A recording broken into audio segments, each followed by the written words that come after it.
Seriously? But, Mr. Morris, I don't understand, sir. How can you only be telling me this now?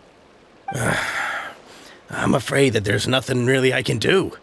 I'm really facing a crisis. My hands are tied. But what about my film? Well, I'm afraid you'll have to come up with something on your own. Take it from me. Sometimes you just have to let things go. Same goes for this film festival.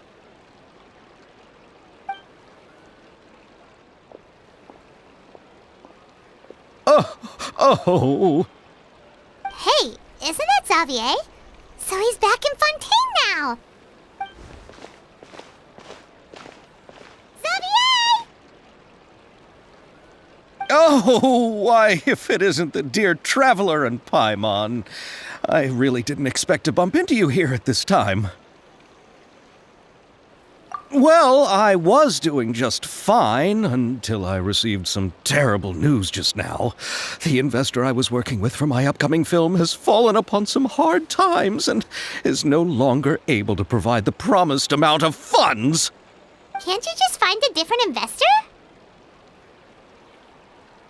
Unfortunately, that's not how it works. We had signed an agreement specific to the Fontaine Film Festival, stipulating that I cannot work with any other investors until the festival is finished.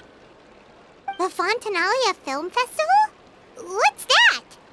Oh, is this your first time participating in Fontaine's Fontaine Film Festival? Then allow me to fill you in. The Fontaine Festival was established to commemorate the legendary Loch Knights, who went on a quest to search for the Oceanids and eventually welcomed the Hydro Archonigeria. The holiday is deeply connected to the founding of Fontaine, as well as its unique laws and trials. It's one of the most important festivals for this nation. But what's with that weird expression on your face? It's like you're trying really hard to remember something. I was just trying to recall the exact description from the books, in order to avoid any unnecessary arguments over semantics. I usually try to recite things straight from the source. Well, either way, Paimon thinks she gets it now. It's just like the Windbloom Festival in Mondstadt, and the Lantern Rite in Lille. Yes, those are festivals of a similar variety. Who doesn't like a good festival? And just like those of other nations, Fontaine will hold a plethora of events around this time each year.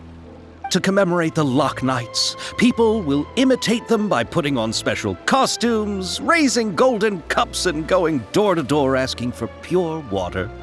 But a few years ago, Lady Furina started to find the whole idea a little drab, and so decided to change the part about pure water to sweets.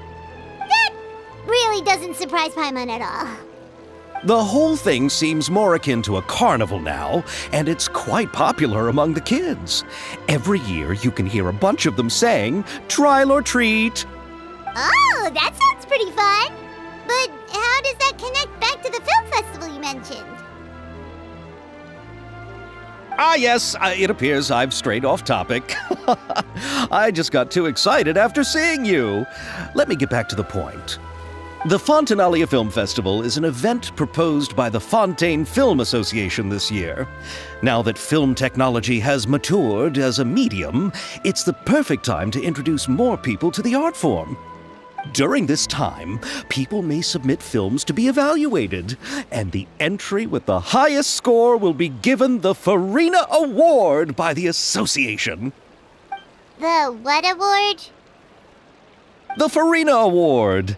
You know, after the Hydro Archon.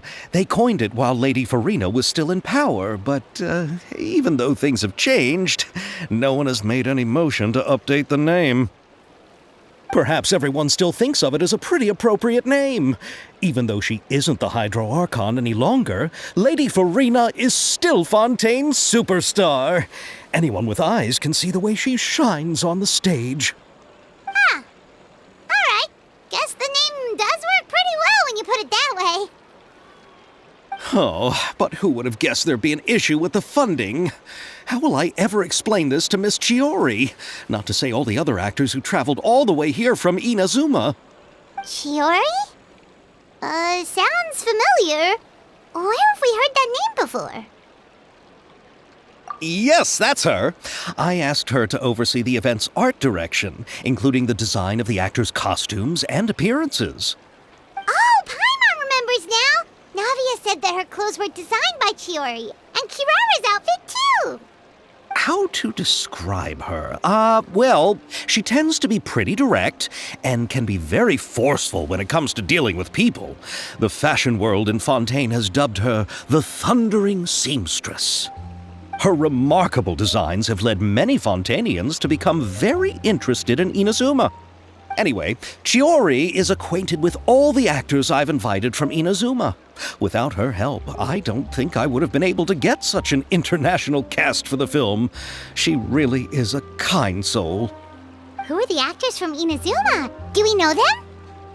Why don't the two of you accompany me to the Aquabus station to welcome them? Judging from the time, the Aquabus should be arriving shortly. Chiori will be waiting to meet me there as well.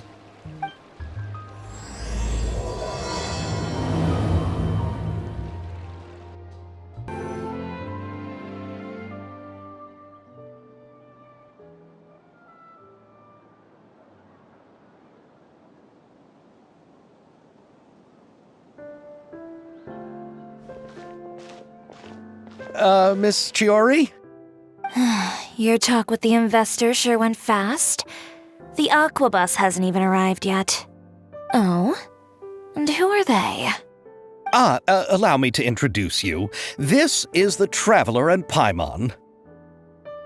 Pleased to meet you. Likewise! We've heard the owner of Chioriya Boutique is a skilled seamstress, so it's a real pleasure to finally meet you in person. Thank you. I just wanted to make sure she wouldn't always look like a cat that had been unceremoniously dropped in a bucket of paint. So tell me, what happened? I can tell the conversation didn't go quite as expected. Well, it's like this.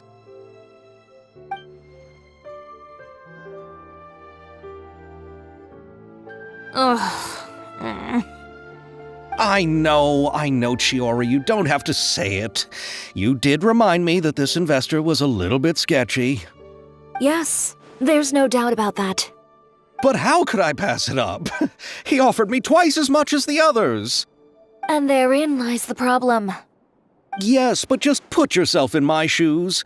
After obtaining such an excellent script, it's only natural that I would want to make the most of the film. The budgets that the others had proposed were nowhere near enough. It's difficult to find someone willing to front such a large amount of mora, so... Don't be sad, Xavier. We might be able to help scrounge up some more together for you. Oh, thank you, Paimon. That means a lot to me. But the cost of the film is staggering. I'm afraid that any mora we can scrounge together in a short amount of time won't even be able to cover the actors' fees. We need to move on. What's happened has already happened, and there's no changing it. But now's not the time to give up. What? You're saying that you have a plan? No, that's not what I mean. I'm simply saying I wouldn't give up just yet. The actors I recommended aren't just after mora after all.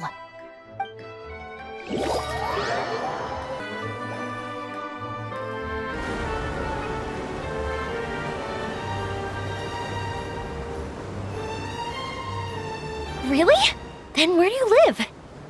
We Malazines live in Marcy Village. The only way to enter is from underwater. Oh, you must be pretty tired after work every day, right? I mean, you have to swim all that way just to go home. We are so thoughtful. But some Malazines choose to live in the court of Fontaine because it's so much more convenient. This is our stop.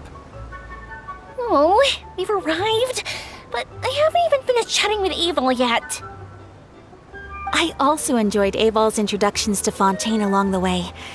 Everything you described was so clear and detailed that we can't help but want to hear more. Thank you so much. I'm usually working here on this Aquabus, so I hope I'll have the chance to see you again. There are still many more places I'd like to introduce to you.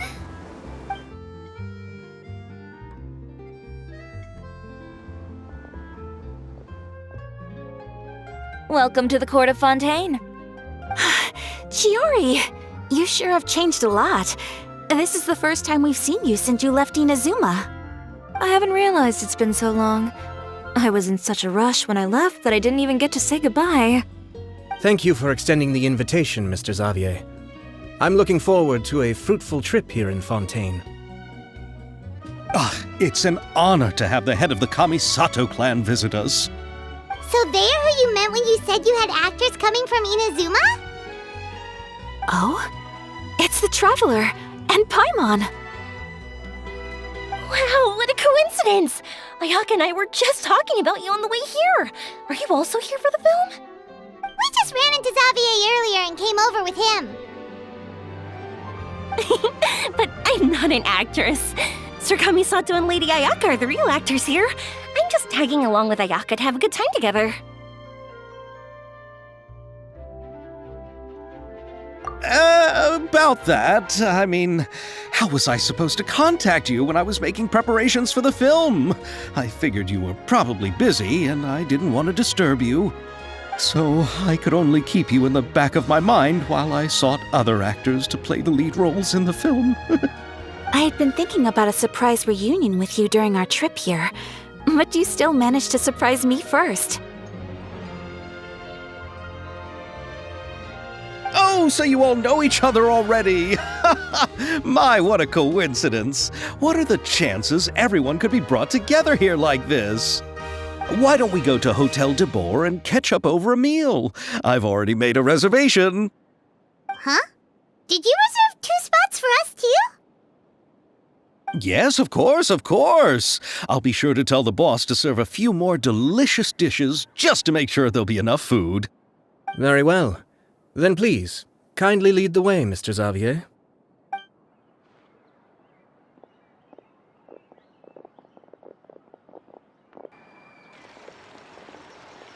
Wow, the buildings in Fontaine are so tall. Just look at how big they are. And there's the fountain that Aval mentioned earlier. It really is a magnificent sight. And look at that huge spinning sphere. Where does it get its power? Wait a sec! Could it be one of those clockwork mecha we've heard so much about? So this is what food from Fontaine is like. It sure is different from what we have in Inazuma. How should I describe it? It seems like you have to go through a lot more steps to make them. And the flavor has many layers too. Yes. When I first went to Inazuma, I actually thought the food there tasted a little too bland. It took some time for me to get used to it. Let's get back to the purpose of this trip for a moment, shall we? How have preparations for the film been coming along, Mr. Xavier? Well, I've already assembled most of the film crew, a lighting specialist, a prop manager, and a costume designer. I've also bought the copyrights from the novel's author. Oh, it's called The Two Musketeers, right? I read the script you sent me on the way here. The story is pretty good. Originally, I was planning to start filming as soon as Sir Kamisato and Lady Ayaka arrived in Fontaine, but I'm afraid I've run into a bit of a problem. Oh? What is it? It has to do with the film's investor, Mr. Morris. He suddenly informed me this morning that he's encountered some financial trouble and will be unable to release to me the amount of funding agreed upon. It's said that Fontaine's legal system is well developed. If he has violated the contract, then can't you simply take him to court over the matter? Well, I'm still more concerned about filming. Even if I were to take him to court, I'm afraid it would take months before the case could even be heard. Then, is there a way we could raise funds ourselves to solve the problem? I've considered that option too, but unfortunately, it's difficult to gather such a large amount of mora on such short notice. Besides, we have to consider the film festival's submission deadline. Mr. Xavier, if Ayaka and I were willing to perform for free, would that resolve the problem you are currently facing? What? No, out of the question. To have you come all this way just to act for free? Oh, no, that won't do. There's no need to worry, Mr. Xavier. My brother and I had actually intended to work for free after receiving your invitation. Inazuma has only recently reopened its borders, and needs to strengthen its relations and cultural ties with other nations.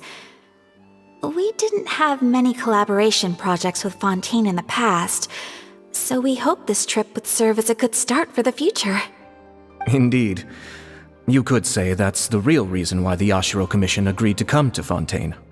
I understand, but having you two act for free just doesn't seem right. Not at all. While we're officially here to conduct a cultural survey of sorts, we must express our sincerity if we want to establish formal cultural ties with your nation. This film will serve as proof of friendly cooperation and cultural exchange between Inazuma and Fontaine. It's my hope that the film can be finished and released as smoothly as possible. If you still don't feel comfortable with this arrangement, I would also be more than happy to be introduced to some other renowned individuals in Fontaine's literary and artistic circles. All right, I'll do as you say. Thank you so much. I'll make sure to cobble together enough mora now, even if it means selling my house, my camera, and every single family heirloom. Come on now, no need to go that far. I'll also help you out as a brand sponsor.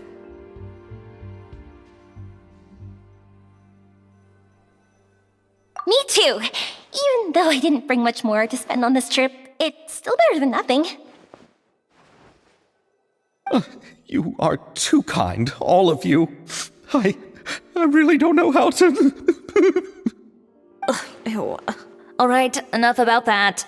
Now that we have Xavier's savings, my support, and 2 leads who are willing to act for free, I think we will be able to make this happen. So, instead of Mora, you'll help with filming and production. Oh, but how can we help with that? We don't know much about making a film. Alright, pull yourself together, Xavier. Tell us if there are still any open positions left among the crew. All right. Let me think. We still need a camera operator, a clapper loader, and someone to manage logistics. I originally wanted to personally serve as director, but I've been too busy working as the producer. So the positions of director and director's assistant will also need to be filled. Paimon knows what the director and the logistics support person do, but what's a clapper loader? The clapper loader is responsible for using the clapperboard to record and organize the information of each shot when the camera operator begins shooting. The work requires both patience and careful attention to detail. A clapperboard? Oh, you mean the thing they hold that goes clap whenever they start filming? Yes, that's right. Are you interested in that job? For sure! Paimon's always wanted to try that. Alright, then you'll be our clapper loader. I can find someone from the store to help with logistics. What do you think, Xavier? Oh, fine by me. As for our camera operator, I was thinking of letting the Traveler take the role. Oh, he's great when it comes to using a camera. Paimon can't even count how many things we've taken photos of during our journey. Yes, that's also what I was thinking. I noticed the Traveler had an eye for photography and composition when we worked together previously. I'm sure that's due to the traveler's journey across Devat and all the places they've seen. After so many adventures, using a camera must be second nature by now. What do you say, Traveler? Are you interested in the job? Thank you. It really means a lot to me. Come on, friend. Let me give you a big warm hug. So all that's left for us to find is a director and an assistant. Oh, me! I want to be the director's assistant. All we need to do is help the director, right? I can handle that. All right, then all we need is a director. Oh, all the well-known directors in Fontaine are probably also busy working on their own films these days. I'm not sure who will have time to help. Oh, Furina helped out a theater troupe recently by serving as an artistic consultant. She could be a good director, right? Besides, it's not like she has anything else to do right now. Furina? Do you really think Lady Furina would be willing to help us with our humble project? Isn't that the name of Fontaine's Hydro Archon? My brother has already informed me about what happened here in Fontaine. Yep, that's her. She helped out a theater troupe not too long ago, and now she's taking up work as a director. Well, I saw that musical. Her performance was perfect, and the storyboards were also excellent. Don't let her former identity intimidate you. She's the best candidate we can think of right now. You'll never know until you give her a shot. fine. You're right, Chiori. I'll do anything for the sake of my film. Anything! Then I'll have to ask the Traveler and Paimon to show me the way to Lady Furina's residence. I just hope she'll agree to help. Do you need us to also come along? No, there's no need to trouble you with this. Besides, you've just arrived in Fontaine, and I'm sure there are many places you would like to visit. Just leave this task to me. It's part of my duties as the producer. Very well. Then we'll be waiting to hear the good news. I'll go with you. By the way, you might want to consider bringing a gift. And don't worry, we won't simply drop you off at Furina's place. We know Furina pretty well by now, so having some familiar faces there should help your chances. Besides, the whole thing was our idea in the first place. All right, then I'll start making preparations. As for the gift... A gift for someone who was once seen as the Hydra Oricon. I wonder what she would like. I recall that Lady Furina once fancied a clockwork ring, so perhaps I should get another exquisite clockwork contraption for her. Huh? Can't we just bring some desserts, like the Fontaine mousse? But wouldn't that be a little too cheap? She does like desserts, though. Isn't the Fontaine festival happening right now? I heard Abel tell us on the Aquabus that Furina introduced the tradition of going door to door and asking for sweets. To do something like that, she must have a real sweet tooth. I agree with Yoimiya. If the gift is too fancy, it might actually make her feel more uncomfortable. Alright then, let's go buy some Fontaine mousse.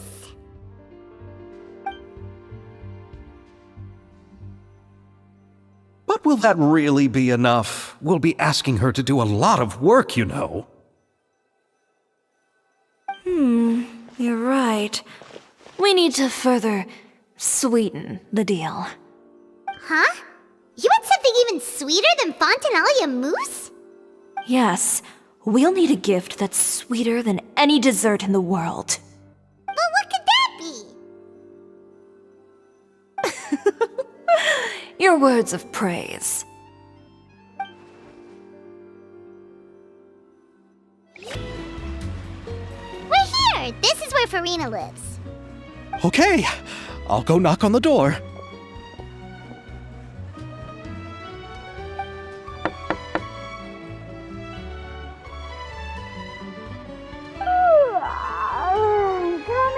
Coming. Ugh. Seriously, who's knocking before afternoon tea? Who are you? Lady Furina, please allow me to introduce myself. I am Xavier, a film director. Hello. Oh, is that the Traveler and Paimon I see behind you? And who's this? I'm Chiori. Ah, the one from Chiori Boutique. Hello. So, what are you all doing here? Do you need something? Did you just get up, Furina? It's already past noon, you know. Huh? Oh, Paimon means the weather is so nice in the afternoon and the sun is so warm. Just like how you make us feel. Sleeping in late is a really smart idea. No. I was just up late last night reading some novels. What does sleeping in have to do with the weather? This is a small gift we've prepared for you, Lady Furina. We hope you like it. No need to be so formal. I'm just a regular person like everyone else now. Oh, is this Fontaine mousse? It's one of my favorites. That's great! So, actually, there's something we need your help with. Given your renowned passion and understanding of drama, I would like to ask that you serve as the director of our film crew. Oh, but didn't you just say that you're a director? Yes, but for this particular project, I'm mainly working as a producer. Besides, I'm sure that your understanding of the performing arts far surpasses my own, Lady Furina. Are the Traveler and Paimon also part of the film crew? Yep, we sure are. Paimon's the clapper loader and he's the camera operator. Camera operator? That can be a pretty technical job, and it directly affects the final quality of the film. Are you really up to it? No, I'm not questioning your abilities. It's just that I've never really seen you use a camera before. Maybe you can come up with a test for the Traveler and see for yourself. If he can satisfy you with his camera skills, then you'd have nothing to worry about and can join the team. What do you say? You sure are getting better at rolling with the situation, Paimon.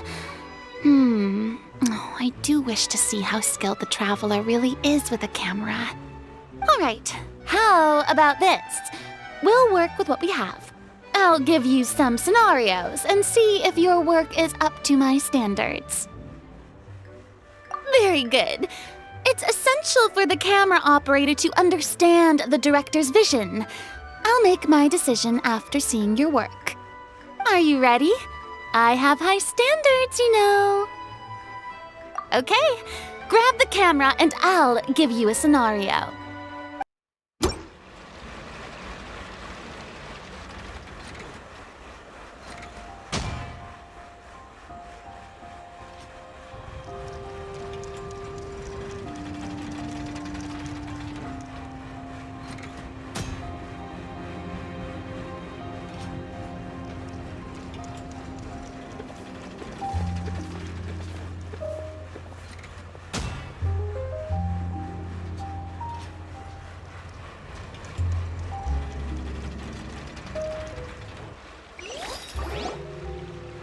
Oh, it appears that you have more skill than I thought.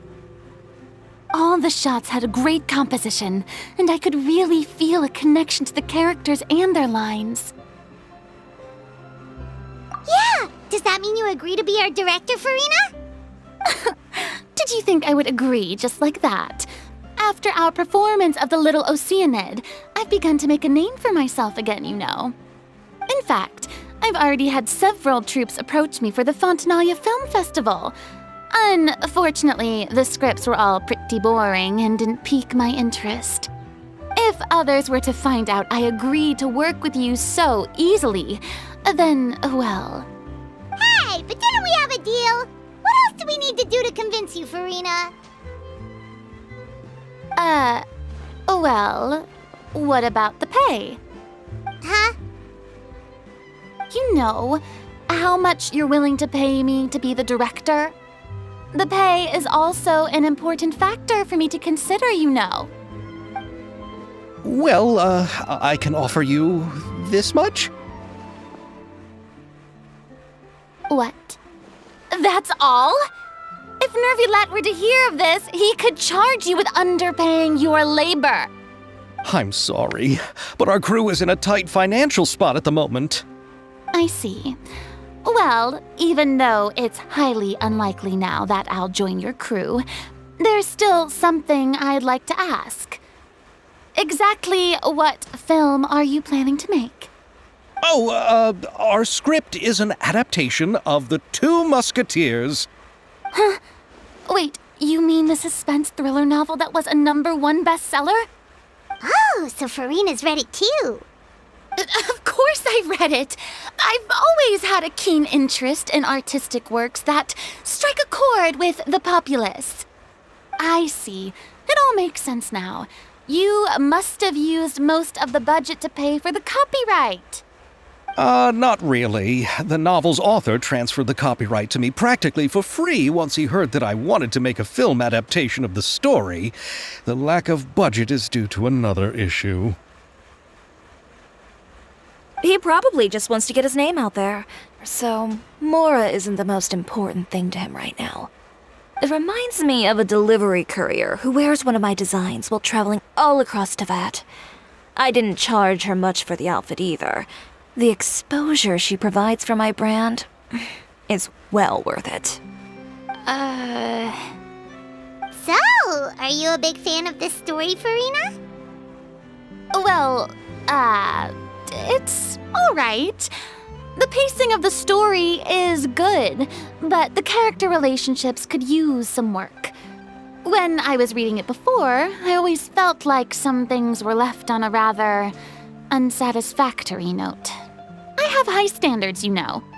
Ahem, Mr. Xavier, if, hypothetically speaking, I agree to be the director, how much freedom would I have in terms of script revisions and creative interpretation? As much freedom as you would need. I wouldn't dare doubt the tastes of Fontaine's greatest star. Good. Then I'm free to alter the script as I see fit? Absolutely no problem.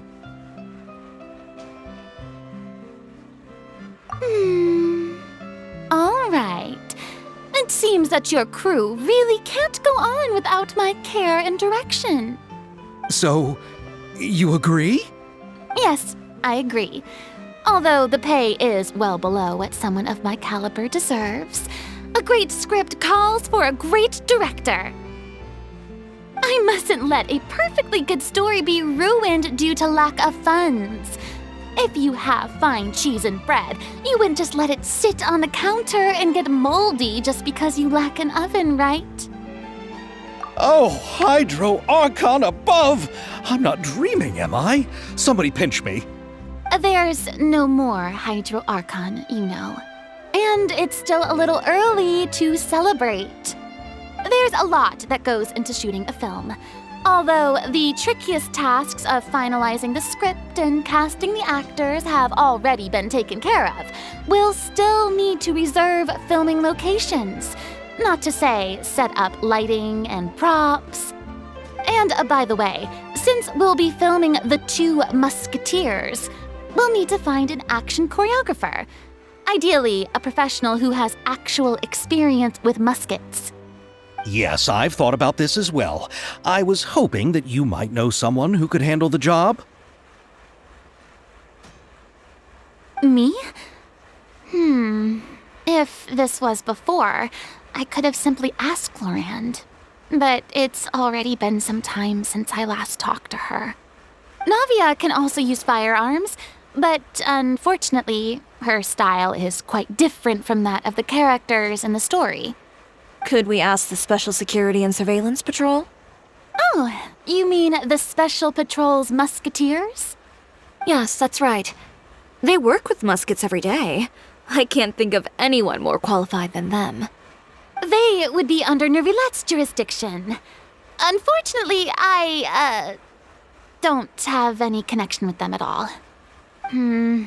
So, in the end, we still have to start by talking to Nervilette. No need to go to all that trouble. I know their Captain Chevreuse. Oh, you do? Wait, Chiori, how do you know the captain of the Special Patrol's Musketeers? No particular reason. Running a business means dealing with some trouble from time to time, and she's helped me out on a few occasions. In return, I've helped her handle a few situations in which the Special Patrol couldn't get involved directly. So, we've gotten to know each other over time. So you're saying there's been times when the Special Patrol needed a fashion designer to handle a situation? Your work is becoming more and more mysterious. It'd be best to keep it that way. Anyway, enough about that. What do you all think about asking the captain to be our musket action choreographer? She sounds professional enough. She is a captain, after all. I have no objections. But I imagine the Special Security and Surveillance Patrol must be busy with their duties. Do you think she'd really have time to help with shooting a film? And then there's the issue of pay. Well, it just so happens that she's also not the kind of person that's just after Mora. As for whether she has time, I'll have to go and ask her first. Then I'll leave that to you. Macaroni's on sale today, so I've got to go. You can just tell me how things went when we discuss tomorrow's plan later. No problem. Having Furina join feels like a big boost to our team! Of course. Just wait until the day of our premiere. You'll witness the true power of my name in these lands. You'll be so glad I agreed to help. I can guarantee that even the standing tickets will be sold out. I'll be sure to ask some people I know to see if they'd be willing to act as extras. Seems like you're finally getting more comfortable with your own reputation now. I didn't ask for the Clapper Loader's commentary, Paimon.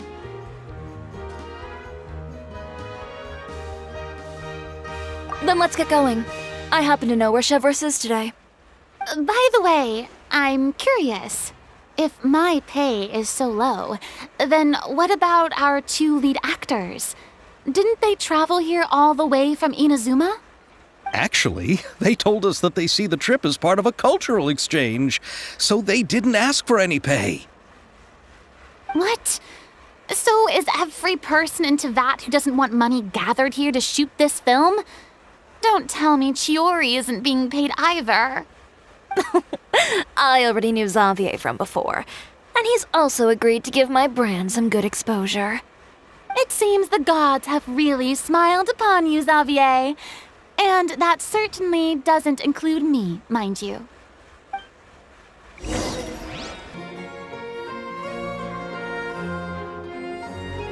All right, this is the place. But where's the captain? There's hardly anyone around here. She's over there. The one with an eye patch reading in front of the newsstand. Oh, her! Paimon could tell there was something different about her. She seems kinda intimidating. Please wait here for a moment. I'll go fetch her. She's working now, so you might not want to get in her way. Working? But isn't she just standing there and reading a novel?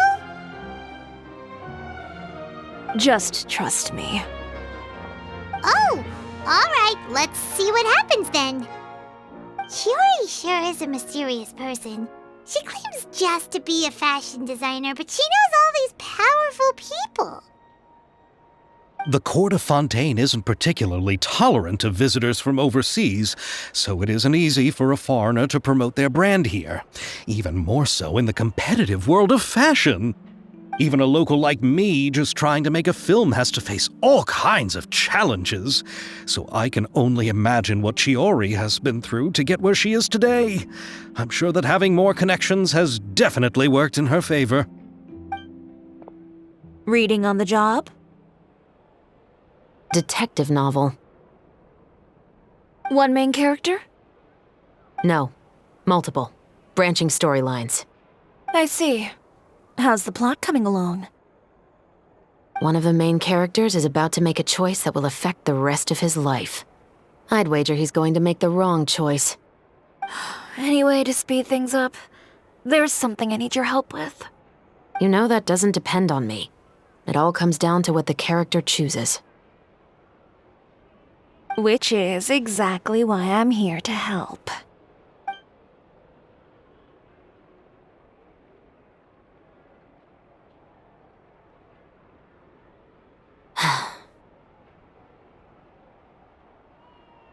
All right.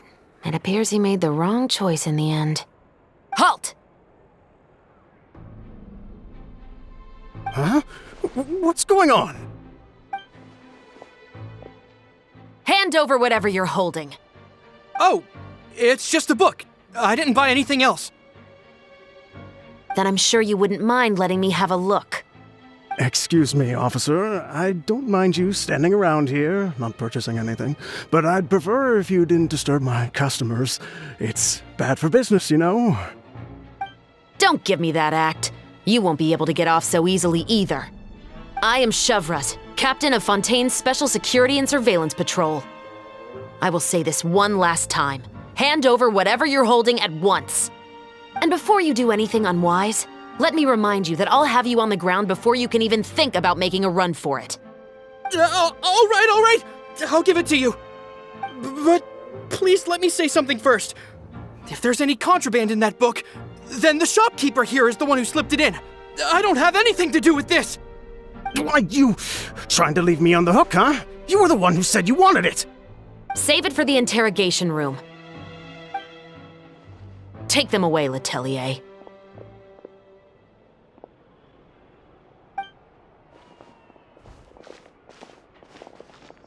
What's going on here? 1 second you're reading a book and the next you're escorting people away! And who are... Oh! Aren't you the traveler who's been all over the papers recently? Chiori, I'm assuming what you wanted to ask me about has to do with them, right? Maybe I can let you in on what's happening then. Now that Vacher has been brought to justice, no new shipments of synth will be made and distributed to sellers. The Fontaine guards have been busy collecting the remaining synths still circulating on the market. Thanks to a tip from our reliable source here, this should be the very last batch. Oh, so you were pretending to read a book in order to catch the bad guys! Oh, Paimon almost forgot to introduce ourselves. Paimon is Paimon, and this is the Traveler and Xavier! Hey, I'm Chevreuse. You probably already heard me introduce myself, so I won't bother repeating it. Yeah, why didn't you make a move as soon as you had the chance?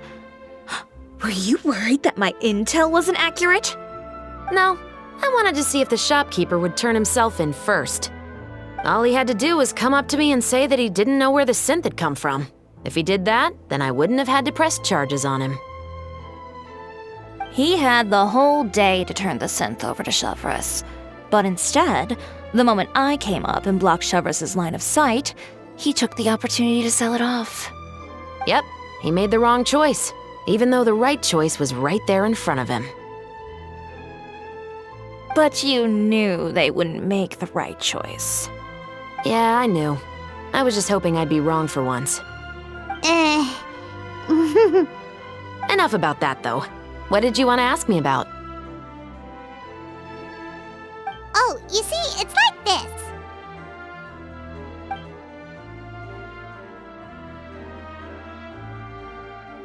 The Two Musketeers. You certainly have a good eye for a story.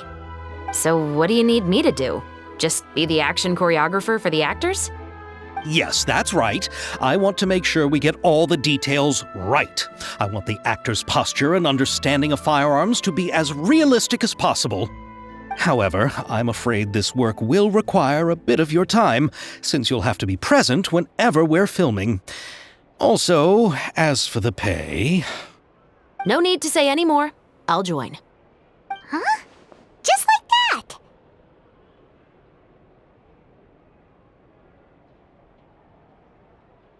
Really? You're willing to help us with our humble film project? Sure, it's no big deal.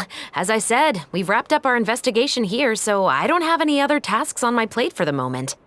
Besides, I personally really like this novel. I even have the collector's edition at home. Stories where justice prevails over evil never get old for me. Then we've got a deal? Yes, I'll see you on set tomorrow. Oh my! I can hardly believe it! I should tell Lady Furina immediately. Oh, and I must tell the prop manager and lighting technician to get everything ready. We start filming tomorrow! Calm down, Xavier. The film is going to take more than just a day to finish. Still, I should also head back now and start preparing the actors' costumes and makeup. Alright, guess that's it for today then. Traveler, Paimon, please stay for a moment. I have something to tell you. Then I'll take Xavier back. Poor thing. He's so excited that he can't even walk straight anymore. I don't want to spend our first day fishing our producer out of the fountain. Yep, see you tomorrow. So what did you want to tell us, Chevreuse? Have you read The Two Musketeers? The story is about a pair of children born into the household of a baron and their struggle to survive together and take revenge for their mother. They were raised at the baron's estate, where their mother worked as a maid. The two were illegitimate children that the baron had with the maid, so they were never treated well by anyone. One day, upon returning home, they found their mother had been murdered and left dead on the floor. It was quite evident that the culprits were the other members of the baron's household, who never had any kind words to say to them. However, the baron was able to exert his influence and keep the whole thing under wraps. The mother's death was eventually deemed as a suicide, and there was no chance of bringing her murderers to justice. The two siblings decided to flee and someday avenge their mother. Many years later, members of the baron's family suddenly started turning up dead one after the other, all killed by gunshot. A rainbow rose was found on each of the victims' bodies, being the flower that the kid's mother liked best. The baron believed that the mother's soul had come to take vengeance on him, so he lived in fear each day.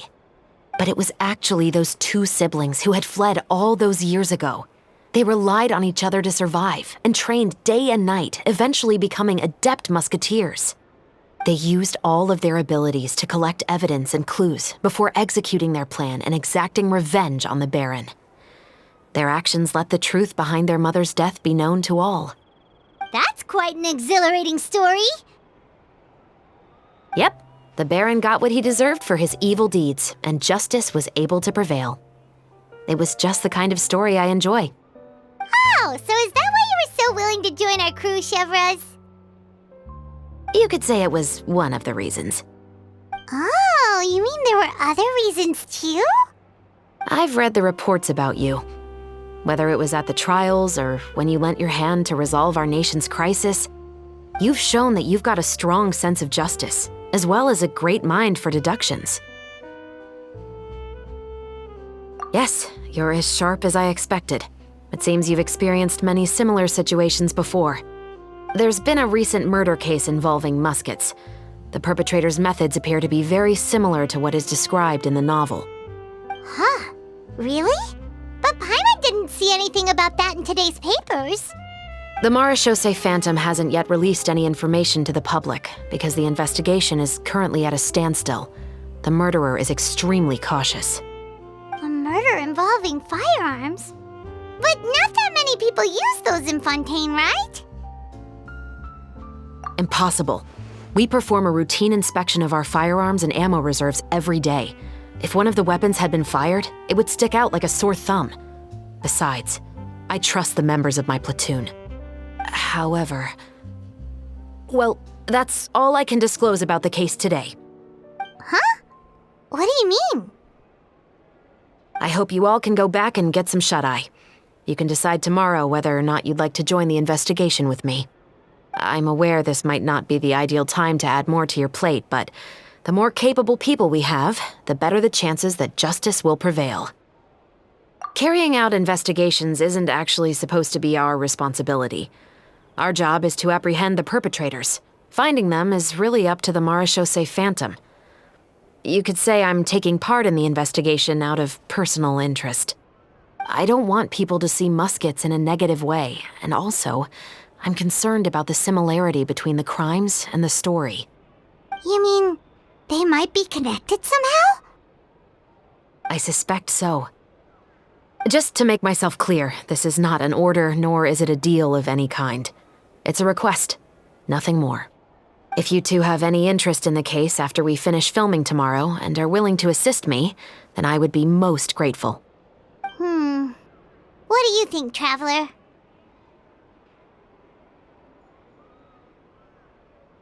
Yeah, you're right. Paimon's getting a little tired too. We've really been hustling all day. You'd better head back and get some rest. It's good to keep a calm mind, especially when you're about to make an important decision. Otherwise, when the moment comes, you might end up like that shopkeeper and not even realize that the right choice is right there in front of you.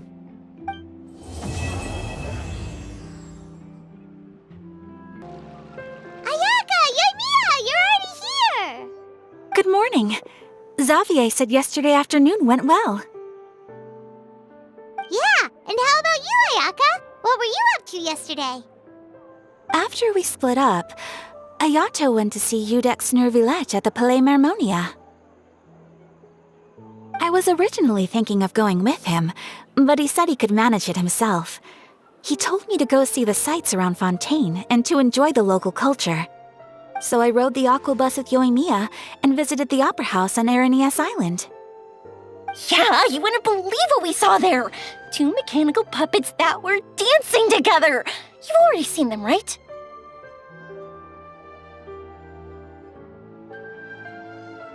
Yeah, those two! Amazing, aren't they? We sat and watched for quite a while. It was mesmerizing, like we could keep watching them forever. Oh, it was the same for us the first time we saw them, too. Afterwards, we went swimming at the beach! Well, diving, to be exact. It was the first time I ever breathed underwater! I held Ayaka's hand and we counted down together. 3, 2, 1, and then splash! We were beneath the waves.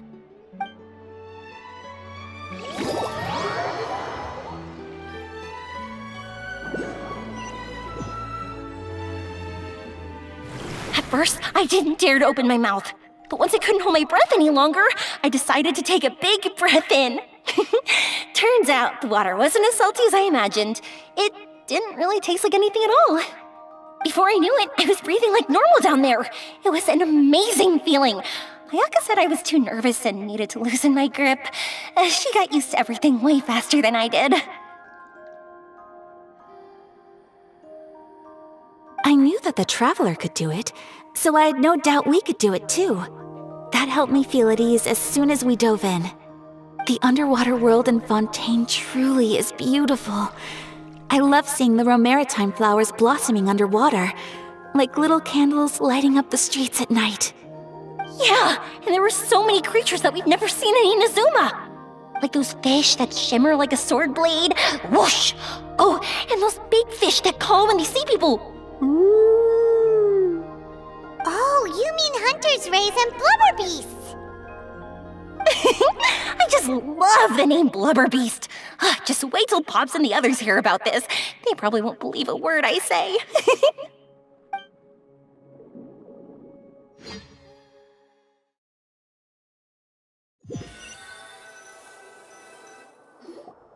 Yoimiya was down there for quite a while. It was dark before we finally rode the aquabus back to the city. I figured she'd want to sleep in today. Yeah, even I was worried that I wouldn't be able to get up. I still felt like I was drifting in the waves when I went to sleep last night. But as soon as I woke up today, I remembered that we'd all be shooting a film together, and I was ready to go. Speaking of the film, where's everybody else? My brother and Xavier were speaking to the restaurant owner about using the place as a filming location. They should be here soon. As for the others, We're here. Please excuse my tardiness. I just finished the Special Patrol's 6-mile morning jog. Wait, 6 miles? I'm so tired. I heard you all chatting, so I decided to come down.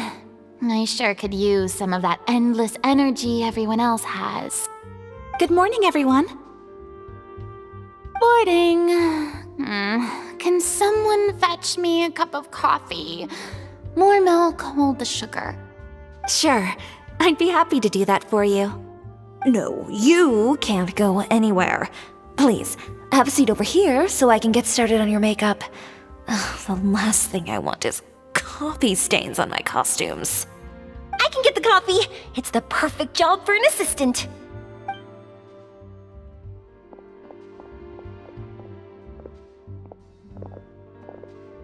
So much energy. Seriously, what's her secret? Oh, Yoimiya's always like that. But you sure look exhausted, Furina. It's because you're not used to waking up so early, huh? Of course not. I spent the whole night reading the novel from cover to cover, marking sections that either need to be omitted or adapted.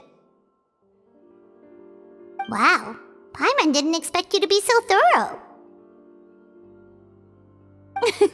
Well, I was the biggest star in all of Fontaine after all. It takes more than just a pretty face to earn a reputation like that. I know how to get serious when the situation calls for it. I went all out when I was acting as an Archon, so why wouldn't I do the same for my own life? Here's your coffee, Director Furina.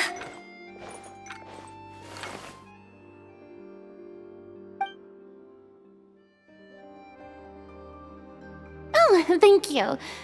The sound of being called director and the aroma of coffee feels almost as refreshing as hearing the birds chirping in the morning. Ah, it seems everyone has managed to arrive on time. We've reached an agreement with the restaurant owner. We are free to use the second floor to shoot our film. Really? That's great!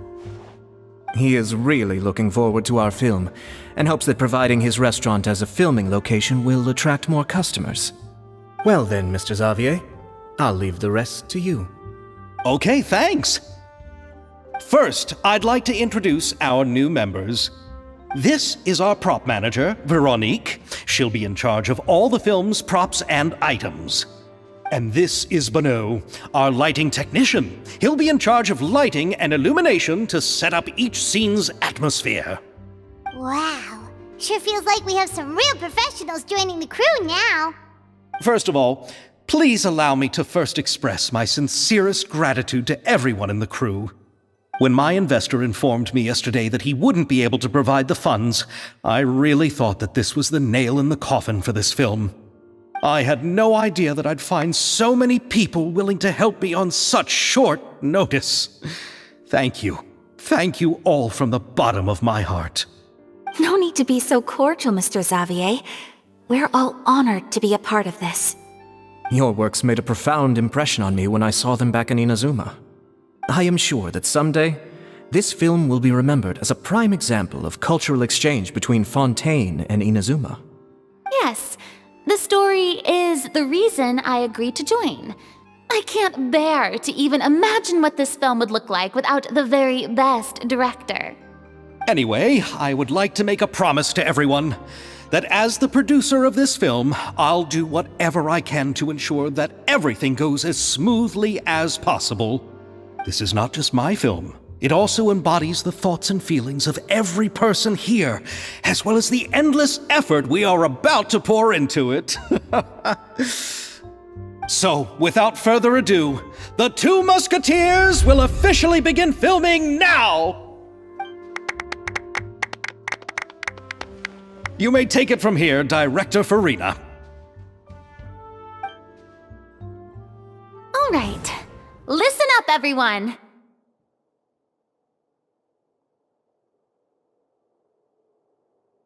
The first scene takes place when the two young musketeers are living at the Baron's home, still unaware of all that is about to happen to them. We'll need props and lighting to set the scene. Our lead actors can go get their makeup done, and extras, please take this time to go over your positions. Whoa. Seems Furina's really kicking things into gear as the director. Is everyone clear? I don't want anyone traipsing around the set like umbrella finches. All right, cameras will start rolling as soon as the set is ready. Let's make a film that'll make some serious waves in Fontaine. Not the kind of waves that drown people.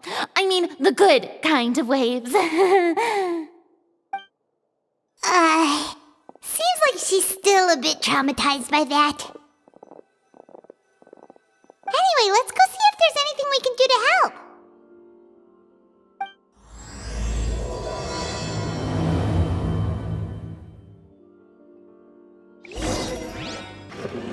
How about here? A little more to the left. You got it. Hey, Yoimiya, do you need a hand? No, I'm fine. You know, doing the lighting is kind of like designing a fireworks show. It's interesting to imagine what kind of atmosphere the lights will create. I heard that the Traveler will be operating the camera and Paimon will be the clapper loader, right? Those roles are just perfect for the two of you. Really? Is that because it'll be easy for Paimon to hold the clapperboard while flying? Well, sure, there's that, but that's not exactly what I meant. I just think that after all your journeys together, you two must have developed a super close bond and just naturally know how to work with each other. If I'm not mistaken, the director will want the cameras rolling as soon as the clapperboard goes clack. Oh, I see! It's amazing to see the magic behind filmmaking. Yoimiya, we need lights over there, too. Oh, on it! I've got to get back to work. Chat with you later. Oh, it's exciting to see so many people working together to bring the film to life. Seems like Yoimiya's really getting into it. But she was right. We do have a super close bond, don't we? Paimon's really happy to hear that.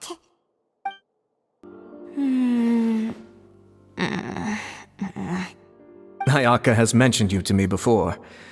She said that you two were great friends when you were kids. No talking. I'm thinking about how to do your eyeshadow. Ah, yes. To help me really look the part. To achieve a more young and naive look for this scene. Are you saying the wrinkles around my eyes are too deep? You just have too much of a calculating look in your eyes. You sure don't mince your words. It seems you really haven't changed much. Quiet. So, this is a real musket? No, it's just a prop weapon. Not bad. Have you seen a real musket before? Only in books and newspapers. I made this one based on the relative shape and proportions I saw in reference images. When we're filming, some special gunpowder will be applied around the muzzle, which will help create the flash and smoke effects of a real gun being fired. Which means it'll be up to the actors to portray the recoil. That's right. The sound effects for gunshots will also be added in post-production. Thank you, Veronique. I think I know where to start now. However, the musket's gears and firing pin could still use some work. Adding some wear on the metallic components will make them appear more realistic. Also, be sure to rub the muskets with some oil each time before we start shooting. That'll give the impression that the firearms have been well maintained. Good point. You seem to know a lot, Miss Chevreuse. I assume you use these types of firearms on a regular basis? Yes, I perform routine maintenance on my weapons every day. Just like we as people need to eat and sleep, muskets need to be cleaned and maintained. I also perform similar care for my sword every day, and familiarize myself with its shape and weight, to the point where it feels like a natural extension of my body. Yes, this way, our weapons will never betray us in the heat of battle. Yes, well said. It seems we have the same philosophy on this topic. Oh, sounds like they found a common interest to talk about. Though these props differ from the muskets I use, I can still give you some pointers. Good. I look forward to your instruction. First and foremost, never point the weapon at anyone, regardless of whether it's a real or prop weapon or whether you're holding it or it's on the table. This holds for any time when you're not actively engaging an enemy. Okay, understood. When aiming the musket, extend your arm so that it's level with your shoulder and use your eye to look down the weapon's sights. Like this? Not bad. Now, try saying your lines. This is the end of the road for you. Good. Now turn your body a little. That way, you'll give your enemy less of a target to work with. And relax your shoulders. Here, allow me to demonstrate. This is the end of the road for you. Huh. Excuse me, Miss Chiori. Director Furina, there's something I wish to discuss with you. Oh? What is it? Like this? Yes, much better. What do you think? I do see your point. But are you sure you wish to do this? I believe it would be most fitting. Well, if you insist. All right, I understand. Miss Ayaka, Miss Chevreuse, Could the two of you please come over here? Huh? What's going on? Are we gonna start filming now? Let's go see. What is it? I have a question for you, Miss Chevreuse. Would you be willing to play the role of a musketeer? What? To clarify, I would like to turn over my role to Miss Chevreuse. But brother... Don't worry, Ayaka. I actually view this as a good thing. I was becoming troubled trying to set aside some time to speak to the staff at the Palais Mermonia. I would like to have some conversations about the cultural exchange between our two countries, and I've heard that the bureaucratic process here can get rather complicated. Now, I will be able to focus on my work. Besides, you also know that I'm not really one for public performances. Are you really sure? From a director's point of view, I also felt like the relationship between the two musketeers in the original story could be improved. The older brother in the story plays the lead role with his overbearing character, but this causes his character to overshadow that of his sister, and the theme of the two supporting and relying on each other isn't conveyed very well. But if we were to change the siblings to two sisters of a similar age, then that aspect of the story might come through more clearly. Also, I've seen you instructing Ayaka. That cold and dignified personality is exactly what we need for the older musketeer. Of course, even with all these insights, the decision should still be made by Miss Chevreuse. Chevreuse mentioned that she really likes the story, right? Paimon bets that she'll take the role. All right, I'll take the role. Good. It's decided then. I'll get started on making edits to the script. We'll also need to make some immediate adjustments to the lighting, props, and costumes. I have a feeling that our adaptation will be even better than the original story. You're doing a great favor for me, Miss Chevreuse. You have my gratitude. Don't mention it. I like this character, so if anything, I should be the one thanking you. Well, since my brother is the one who brought up the idea, I suppose there's no need to worry. Let's go, Miss Chevreuse. I look forward to working with you. Please, just call me Chevreuse.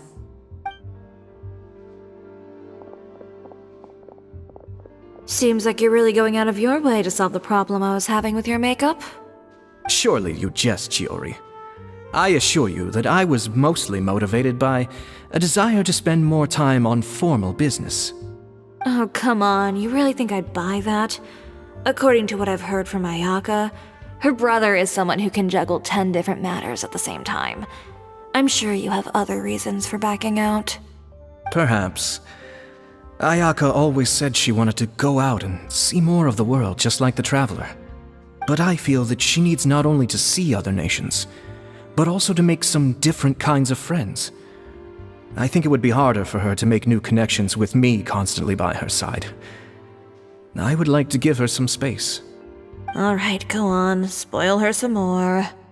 Ayato, it's too bad you're stepping down from the role. Paimon really wanted to see you act as a musketeer. No need to poke fun at me. I'd wager that you also felt that I wasn't the best candidate for the role. It's a little hard for Paimon to imagine you saying those lines. Yes, I've made an appointment to meet some people from the Palais Mermonia. Now, I will have some more time to prepare. Traveler, get the camera ready. Paimon, get the clapperboard. Actors, to your positions. We're about to start shooting the first scene. Go on now. And please take good care of Ayaka. Yep, don't worry. Thank you. I look forward to seeing the film when it's finished. All right, now that we're all here, let me help set the scene for everyone. The first scene takes place when our two main characters are still living at the Baron's estate. They've been ostracized and verbally abused by others in the household, but they still have no idea why. We want to capture how naive and innocent they are despite their pain. Chevreuse will be playing the role of the older sister, Tulip, and Ayaka will be the younger sister, Iris. Be sure to get close-ups of the main characters at the right moment. Silence on the set! Lights! Camera! Action! Let's go! Tulip, Mother's been out for quite a while now. Perhaps she went to pick some flowers on the way home. You know how she loves flowers. Iris, Tulip, I'm home! Mother! You were out for so long, we were beginning to worry about you. I'm sorry, but I'm back now, safe and sound. Here, I brought your favorite treat, apple turnovers. Mother, what are those bruises on your hand?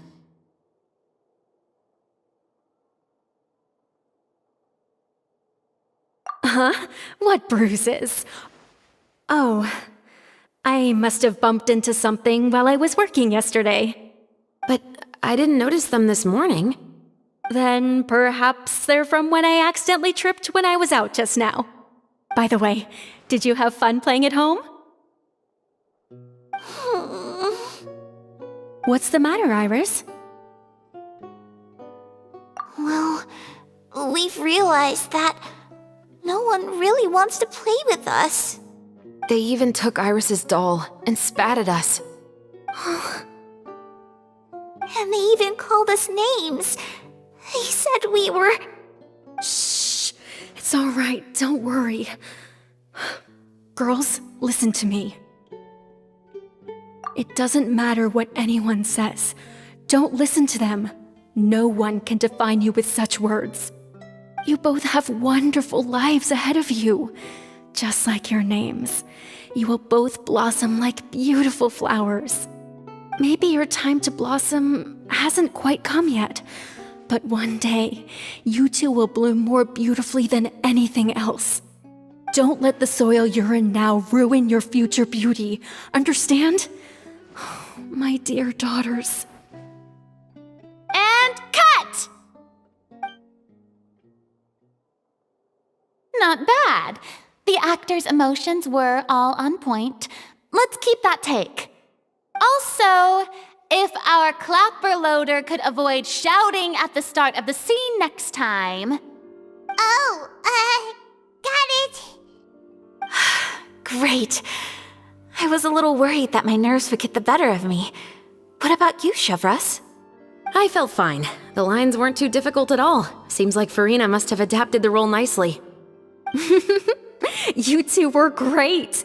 I couldn't tell it was your first time acting in a film. You should have more confidence. Thank you for your encouragement. Positions, everyone! We'll move on to the next scene after we try a few more camera angles.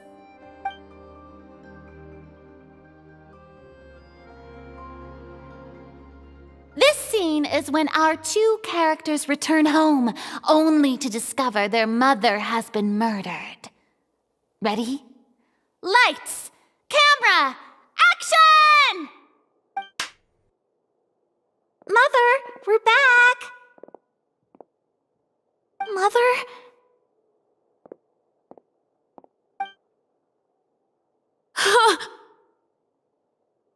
What's wrong, Tulip? Iris, stay away! Huh? Why? What's... Mother! Mother... She's...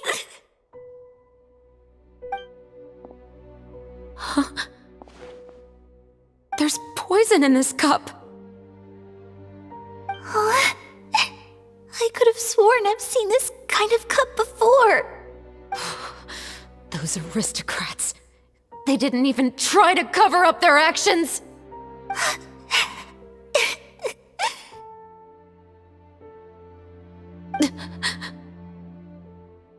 Iris, we need to leave this place. Leave? But now that Mother is gone, where can we even go? Anywhere. All I know is that we can't stay in this house. But are we just going to let them get away with this? We'll have our revenge, I promise you. Just not right now.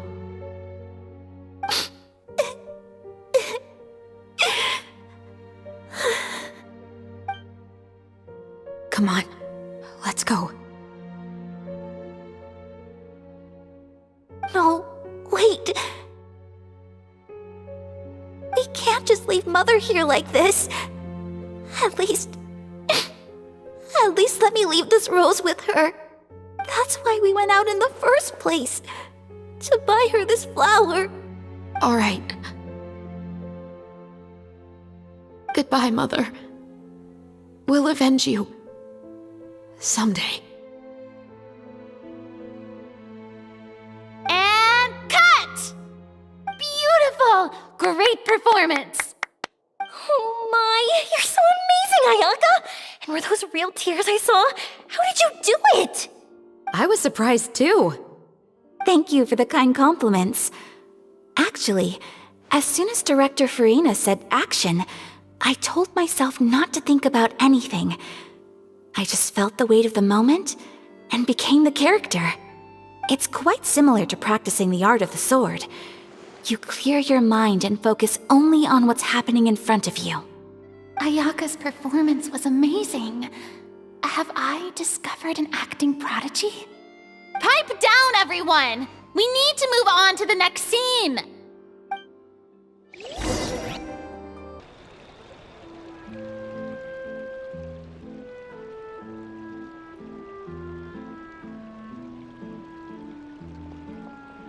Huh?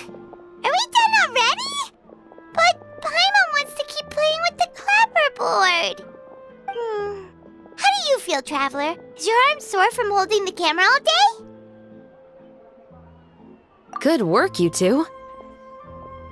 You too, Chevreuse. You were quite the actress today. I've read this novel many times before. I have a good grasp of my character's mindset. Anyway, do you remember my request from yesterday?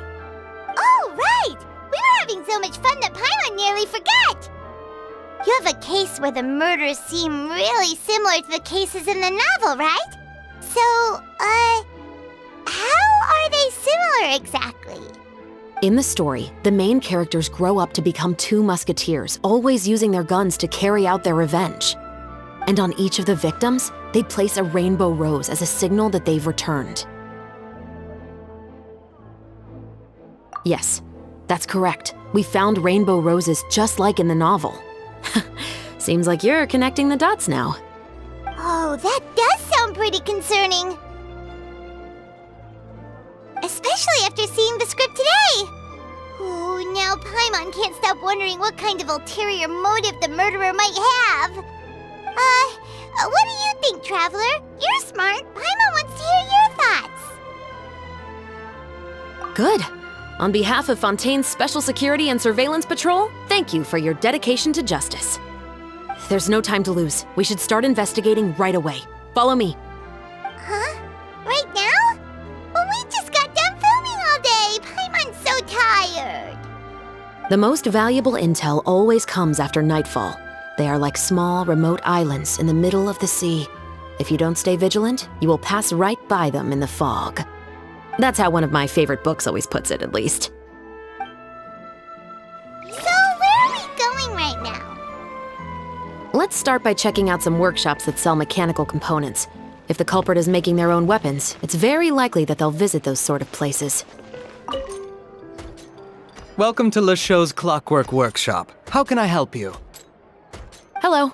I'd like to know if anyone has purchased some special components lately. Special components? Sorry, could you be more specific? I mean the kind of components that aren't typically used for clockwork toys, but for firearms. Huh? For firearms? No, we don't sell those sort of things here. Don't misunderstand. I'm not here to cause any trouble. We are merely investigating a case, and we're hoping that you could cooperate. Well, to be completely honest, I'm not even sure what kind of components that would entail. Has anyone ever purchased components here as an individual rather than on behalf of an organization? We have a lot of customers who buy toys, but those who buy components are all regular customers who buy in bulk on behalf of their organization. Is that so?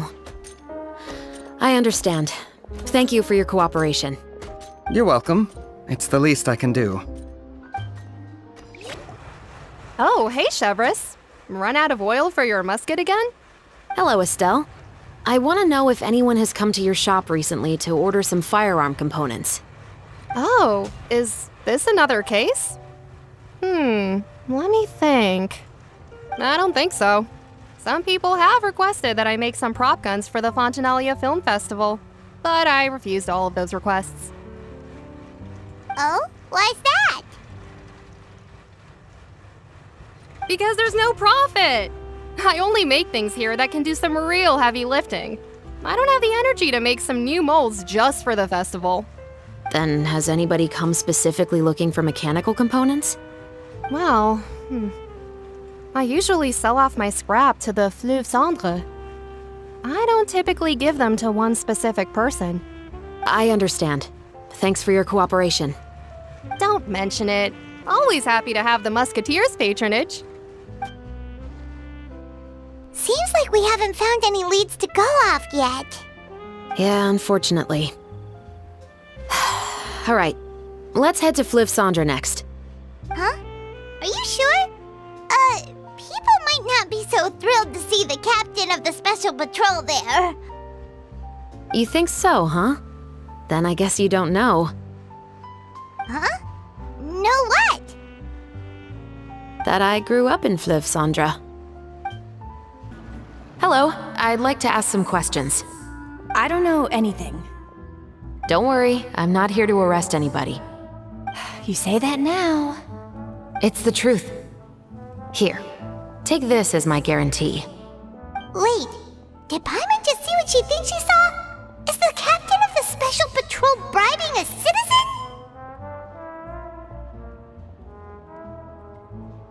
Seems you're different from the other guards. What do you want to know? Have you heard anything related to muskets in Fleuve Cendre lately? Anything at all? Muskets, huh? All I know is that about 2 weeks ago, we started hearing some loud noises at night. So loud that it's been waking me up. Were they gunshots? Possibly. It's hard to tell around here. Someone's house collapsing, a pipe exploding somewhere, it's all the same. But the noises I'm talking about definitely happened after I fell asleep. Do you know where the noises were coming from? I don't remember clearly. Is it that you don't remember, or that you need to think about it some more? You tell me. Then please, think about it some more. She's giving her even more Mora!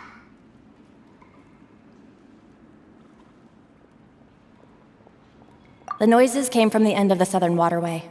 I came out and had a look for myself when I wasn't sleeping well, but I didn't dare get too close. That's all I know. All right, I'll take your word for it. Thanks for the pâte de fruits.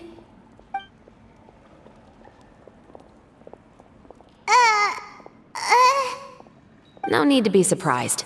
I grew up here, remember? I know how to get people around here to talk. My apologies, I'm all out of sweets. Though I do have some other tempting snacks in my custody. Fries, fried chicken, and even onion rings. But taking care of junk food is my responsibility. You're better off sticking to your normal, nutritious diet. Now then, let's keep going. It's been a while, Tetro. Please, just get on with your request. I want to know if you've heard anybody talking about muskets lately. Information isn't free, you know. I've heard that bandits have been extremely active in the countryside recently, and they've been affecting the delivery of goods to Poisson. I can allocate some more manpower to help out with that problem. What do you say? You're still as helpful as ever. One of our men got drunk at dinner about a month ago and lost his gun. 3 days later, it turned up in the corner here. What's weird about that? He just forgot where he put it, right? This is Fleuve Cendre, my friend. Anything of value left in the tavern won't ever make it to the next day. But that gun turned out to be an exception. It didn't get any new wear and tear on it, and didn't even appear to have been fired. We were quite mystified as to what could have happened. I suspect it came back because the weapon was already known to the guards. You mean, a criminal was afraid the Marechaussee Phantom would use the shot marks to track them down? Maybe. But if that's the case, the culprit really took great care to avoid getting caught. I didn't say anything about a criminal.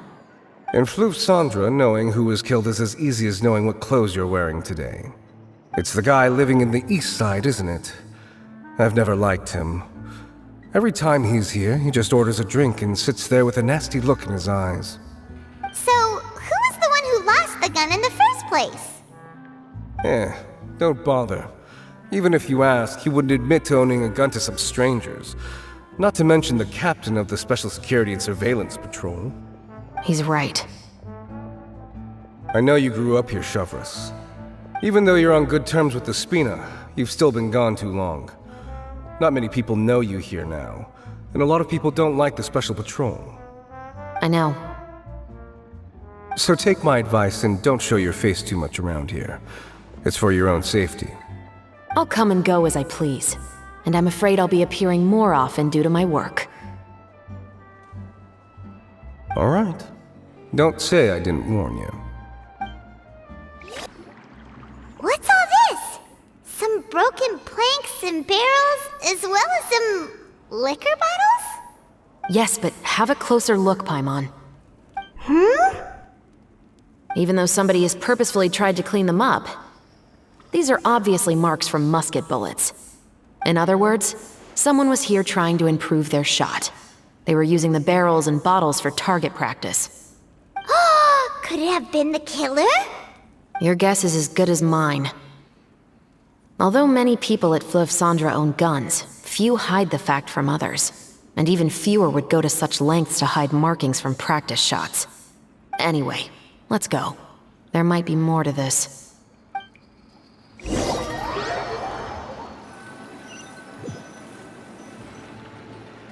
Seems like that's all we'll be able to uncover for today. Paimon feels like we managed to learn a lot more here than up on the surface. Yes. Assuming that everything we found is indeed connected to our suspect, then their timeline was probably something like this. A month ago, our suspect found a gun and took it home to disassemble it. Once he'd figured out its mechanics, he brought it back. In the following weeks, he used some parts to create his own makeshift musket, and took it to the Fleuve Cendre for target practice. Then, a few days ago, he found his target and carried out the murder.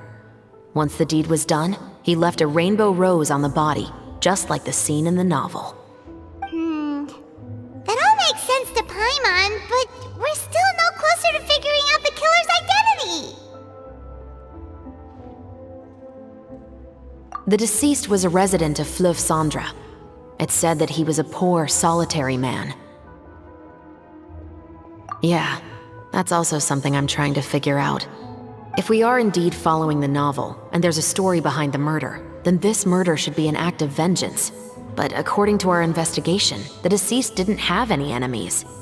He was no saint, but no one's heard of a rival who hated him enough to shoot him dead, much less care to leave a rose on his body. What message is the killer trying to convey, and to whom exactly? We've thoroughly investigated that possibility. He claims to have spent the whole day at the Opera House on the day of the murder, and the staff there have confirmed his account. Okay, so he has an alibi. Not only that, he lacks a credible motive as well. He has a family of his own, and both of his parents are still alive. I've looked into his records. He was adopted at the age of 6, and all the proper procedures were followed. There are also records of him at an orphanage before then. In the story, the mother of the Two Musketeers was murdered after the children turned 10. Of course, he could have changed the children's ages, but I don't want to assume anything without evidence. More importantly, I've also had a chat with him in person. He didn't seem like the kind of person who would pull the trigger to kill a man. Then, what should we do now? We have all this new information, but it doesn't help us move forward. Investigations take time. I didn't expect us to catch the culprit in just a single day. How about this? Let's spend the next few days filming with the crew. We can continue the investigation once we're done with the film. I'm sure that given time, new leads will present themselves. Wait, but weren't you saying Intel is like small, remote islands in the middle of the sea just a moment ago? Wouldn't you just miss them if you were to stop looking? Ah, but the book had more than one reference to the islands, Paimon. Oh? What else did it say then? As long as you spend enough time sailing through the fog, you'll eventually come across an island.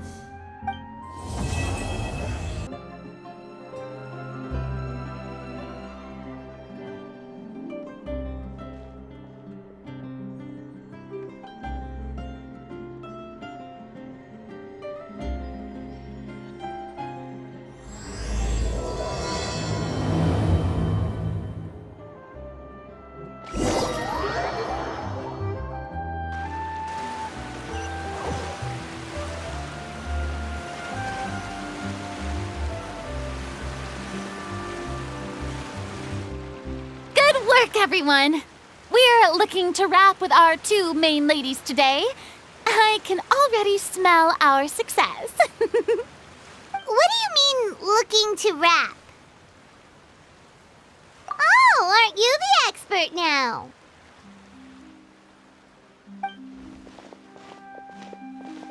This upcoming scene is the Two Musketeers' final confrontation with the Baron. There will be quite a bit of action, but no choreography beyond what we've already rehearsed.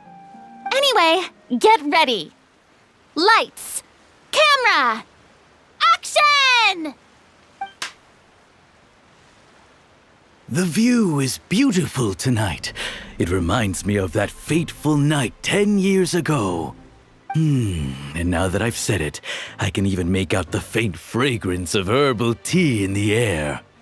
Enough, villain! It's time that you pay for the death of our mother! My dear Iris, have you forgotten your manners? How can you speak like this to your own father? I'd sooner swallow all of my teeth than call you father. What did I expect? Seems the daughters have turned out to be just as obstinate as their foolish mother. In this world, mora and status is everything. She thought she could blackmail me using her children and force me to grant her recognition and concessions? Ah, how naive can a woman be? Mother never asked a single thing of you. All she wished was for us to live a peaceful life, just like the others. It was you who personally brewed the poison of prejudice and sent Mother to her death. Compared to that deadly poison, the 2 bullets that will soon pierce through your heart will be like sweet mercy. And that's exactly why I said you're just as naive as her. Did you really think 2 muskets would be enough to defeat me? So let's see. What is stronger? Mora and power, or the 2 muskets in your hands? Get them! Tulip! There are too many of them! It'll be okay. We'll cover each other, Iris. And Mother will be watching over us, too. Swirl!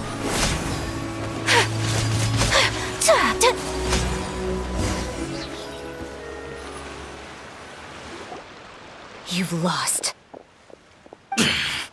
To think I'd lose to my own 2 kids. We are no children of yours, and we'll never call that place our home. Then tell me, what did you do all this for? You lost your mother, and will soon kill your father as well. What will you gain in the end, other than sentences for your crimes? We will gain our long-awaited justice.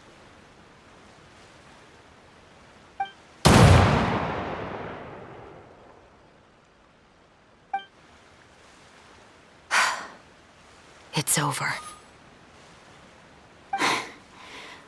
Finally, it's over.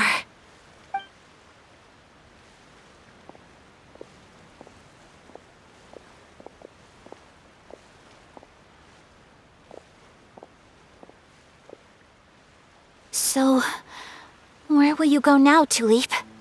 I'm not too sure, Iris. Maybe somewhere with lots of flowers?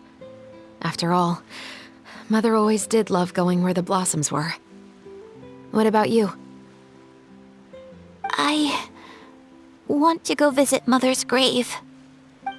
Yeah, that's not a bad idea. Huh? Tulip, look! What is it? It's Mother's favorite, the rainbow rose. Look, it's blooming again.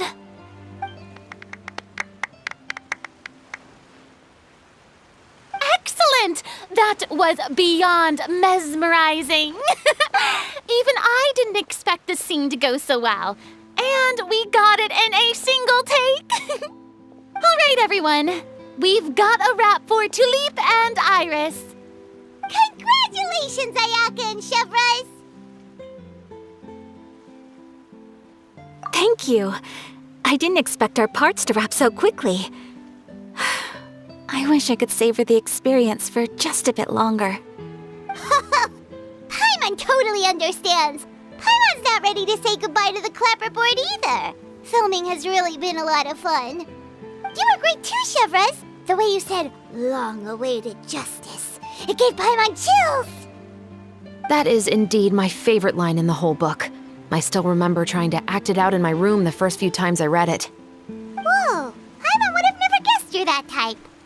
Who doesn't like stories where the guilty are punished and justice prevails over evil?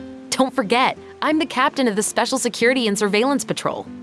Captain, I have something urgent to report. Please excuse me, everyone. I'll be back in just a moment. It's okay, don't worry about us.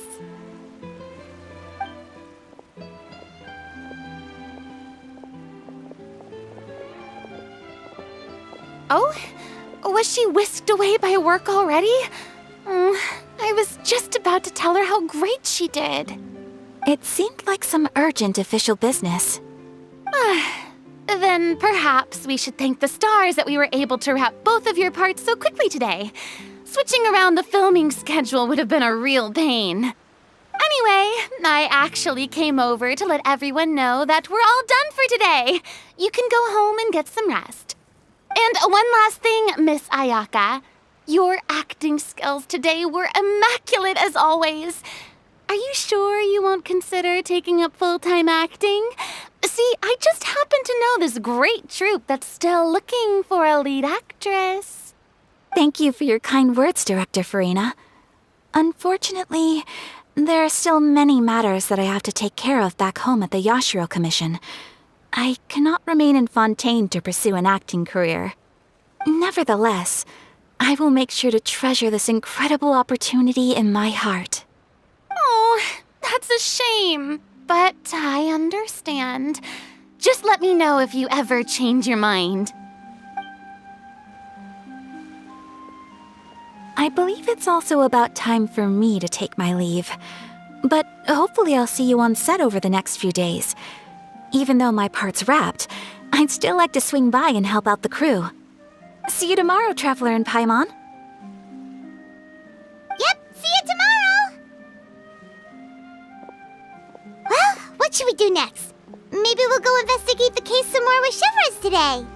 Traveler, Paimon, please come with me. Huh? Where are we going? You could say that our ship has finally chanced upon one of those small, remote islands of intel.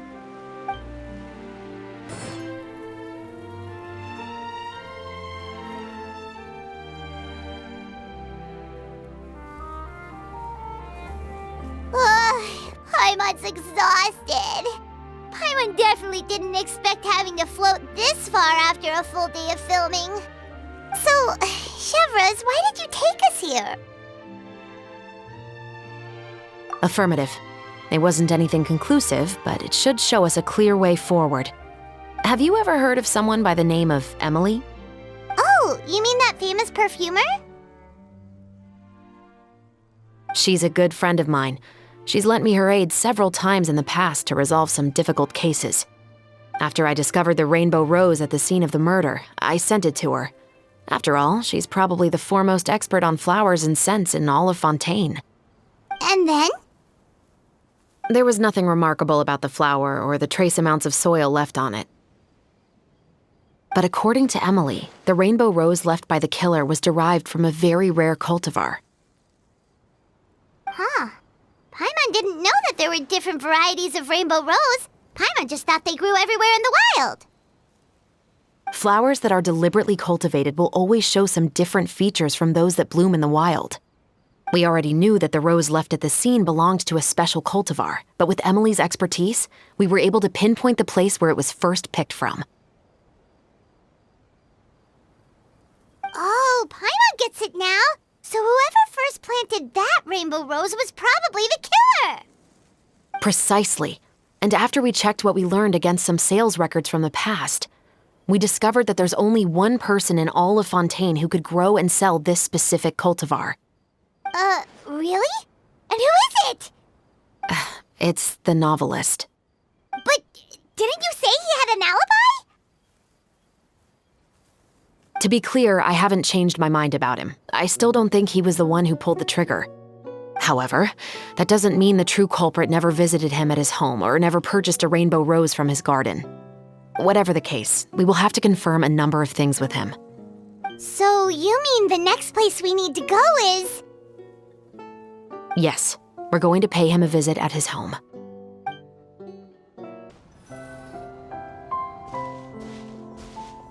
That should be his house.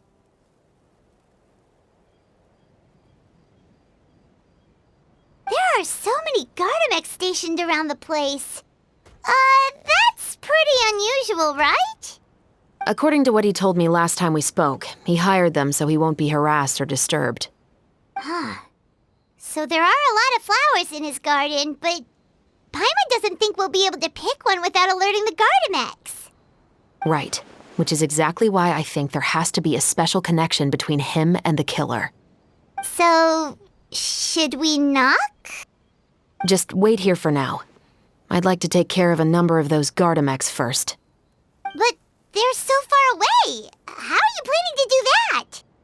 Don't forget, Paimon, I'm actually the real-life captain of the Musketeers.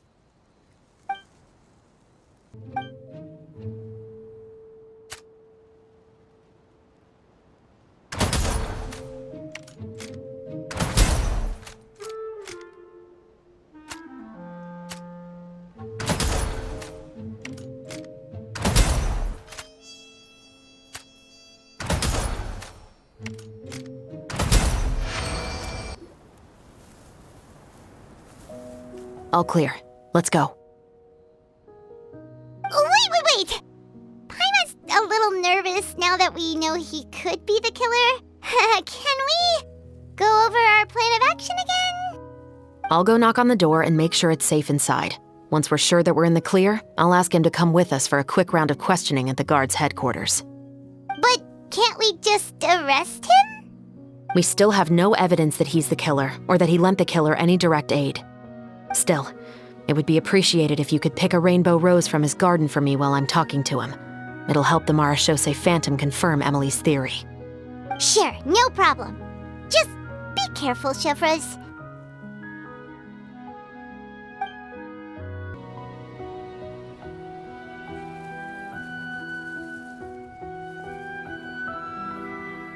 Excuse me, Mr. Baptiste, are you home? Who could it be at this hour? Oh, it's you, Officer Chevreuse. Would you mind accompanying me to the guard's headquarters, Mr. Baptiste? We would like to ask you some questions about a case. Oh, is it still regarding the murder case from before? I cannot confirm or deny that at this time. So it is then. Listen, I need you to come with me, Mr. Baptiste. Miss Chevreuse, I'll save you the trouble. Oh, and you two over there? There's no need for you to pick my flowers either. It's not time for them to bloom yet. Oh! Okay.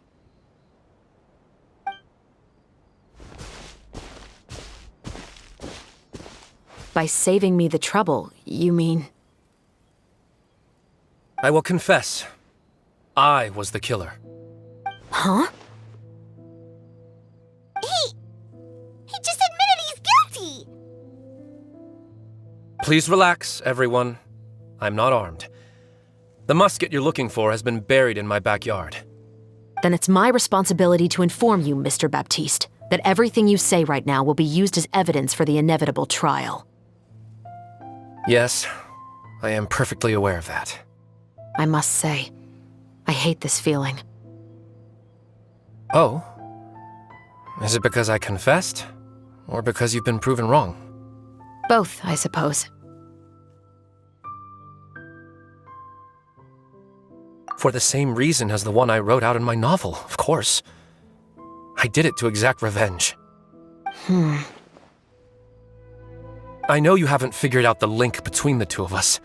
Had you done so, I'd have been taken away to the headquarters a long time ago. But that won't stop me from always remembering his grotesque face. After all, he was the one who killed my mother. Your mother is still healthy and well.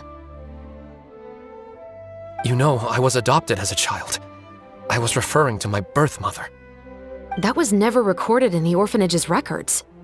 Please forgive a 6-year-old child for concocting some lies to protect himself after watching his mother die right in front of him. So, your novel, it was like a record of your life? No, of course not. It was a work of fiction with many embellished parts. But I am indeed the illegitimate son of a wealthy and influential man who abused his power to murder my mother. That part was 100% real. But the man you killed didn't have a Mora to his name.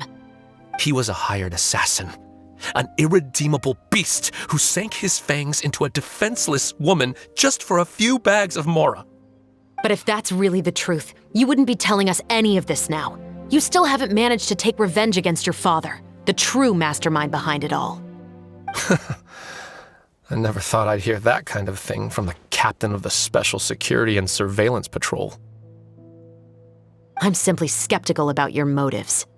It's simple, really. I've grown tired of everything and don't want to shoulder this burden anymore. You may have considered me too soft to pull the trigger. Well, as it turns out, you are exactly right. I've become overwhelmed by the aftermath of the murder. So you're going to call a stop to your revenge, just like that?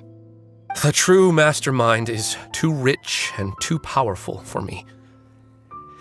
I've accepted that I will never be able to avenge my mother alone. And so what? The characters in your book never gave up? Now, Officer Chevreuse, I'm the one who has killed a man, aren't I? Are you trying to convince me to commit another crime? What's your father's name? How do you plan to prove the veracity of all of your claims? Well, I'd like to speak with you privately. Sure. Why don't we speak privately at the guard's headquarters? No, it has to be here. I must ensure that we won't be overheard. Fine. Let's talk here. When I said won't be overheard, I meant by anyone. I would like to speak with you and you alone.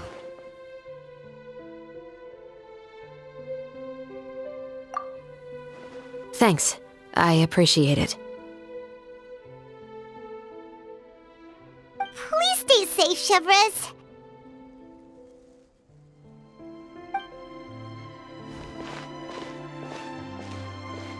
All right. Let's hear it. Will you really believe what I'm about to say? Well, that depends on what you're going to tell me. Fair enough. Fair enough. Then listen closely.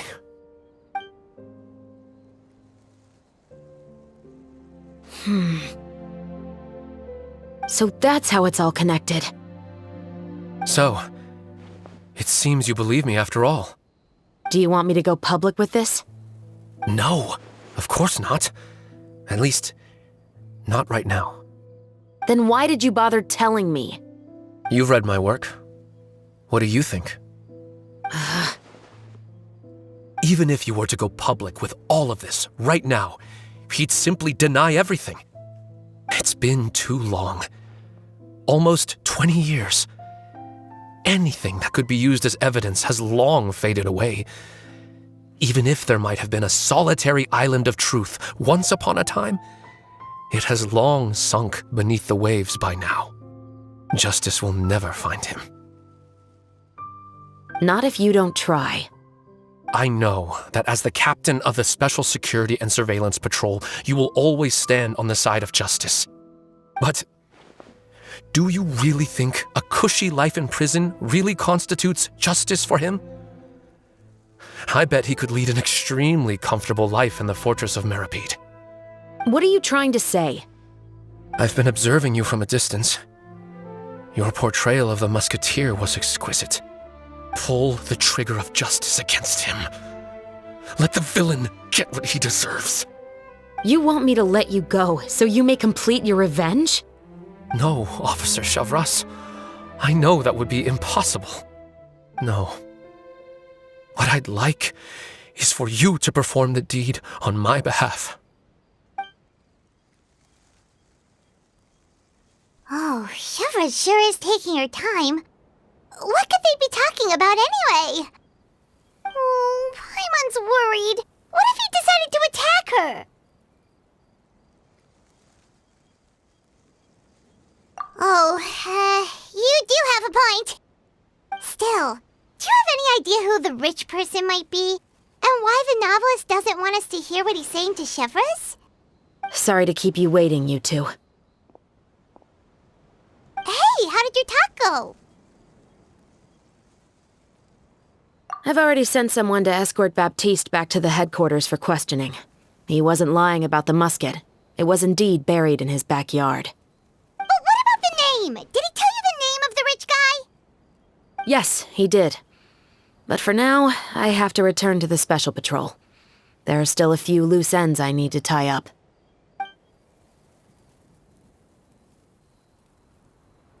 I'll probably be quite busy over the next few days, so apologies if you don't see me on set. All right, Paimon understands if you can't tell us everything you know. We'll just keep an eye on the Steambird then. Actually, there's still something else I need your help with.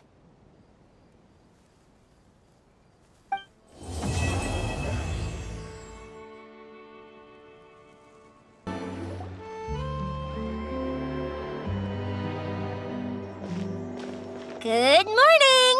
Ayaka and I were just talking about you. Is Chevreuse still not joining us today? Probably not. We haven't seen her either. Huh? That's such a pity. Director Furina said that we've only got a few small scenes left before wrapping up the entire thing. She even said that she'll get me into a couple scenes, so everyone will have a chance to shine in front of the camera. We were also planning on having a victory feast once we're all finished filming. You can join us, right? If only Chevreuse was here. I still haven't taken a photo with her. I'm afraid that can't be helped. Those special patrol folks are like phantoms when they've got a case on their hands. But to be honest, I'm even more concerned by what I read in the Steambird earlier this morning. It said that the killer in the murder case was none other than the author of the Two Musketeers. Oh yeah, I heard about that too. He came forward and confessed his crimes, but gave no explanation as to why he pulled the trigger. We didn't know about this case at all when we joined the film. Is it going to affect the reception of our work? From a pure publicity standpoint, this will draw a lot more attention to our film. I have to say, though, that no director can be perfectly comfortable with garnering attention through means other than artistic skill. To be fair, I feel like that ship sailed the moment you allowed yourself to be named as the director on our posters. It's not my fault that I'm super popular. What was that saying again? My popularity has, Sunk to an all-time low? spread to the four corners of Tibet.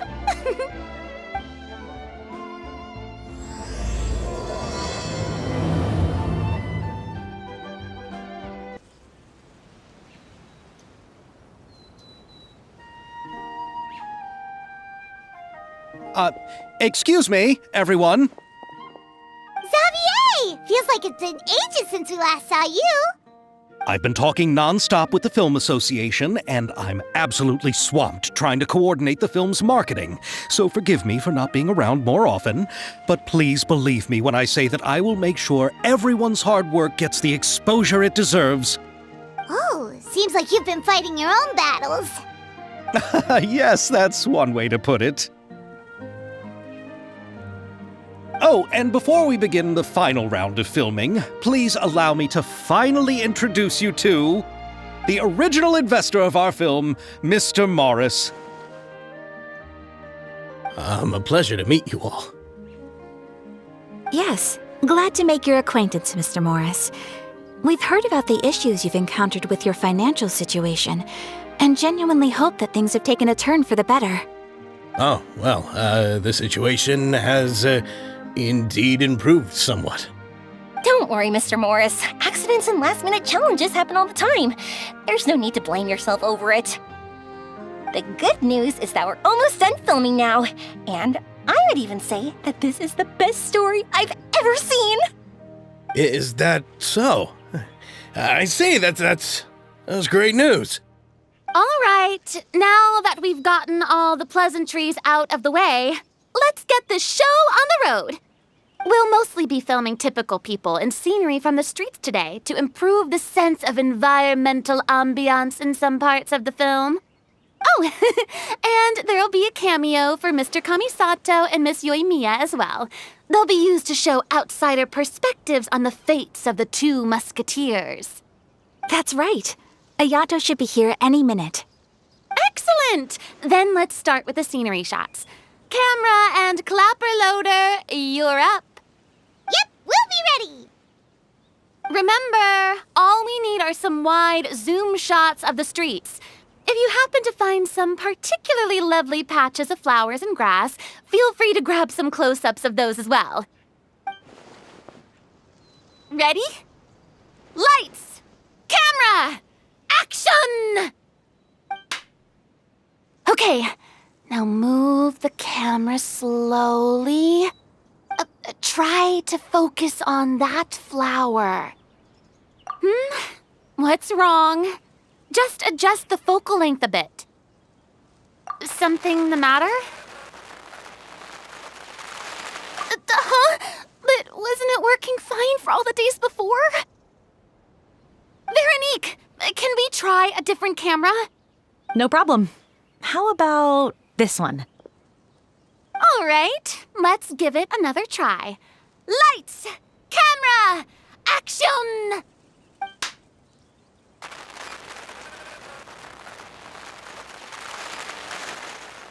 Don't tell me.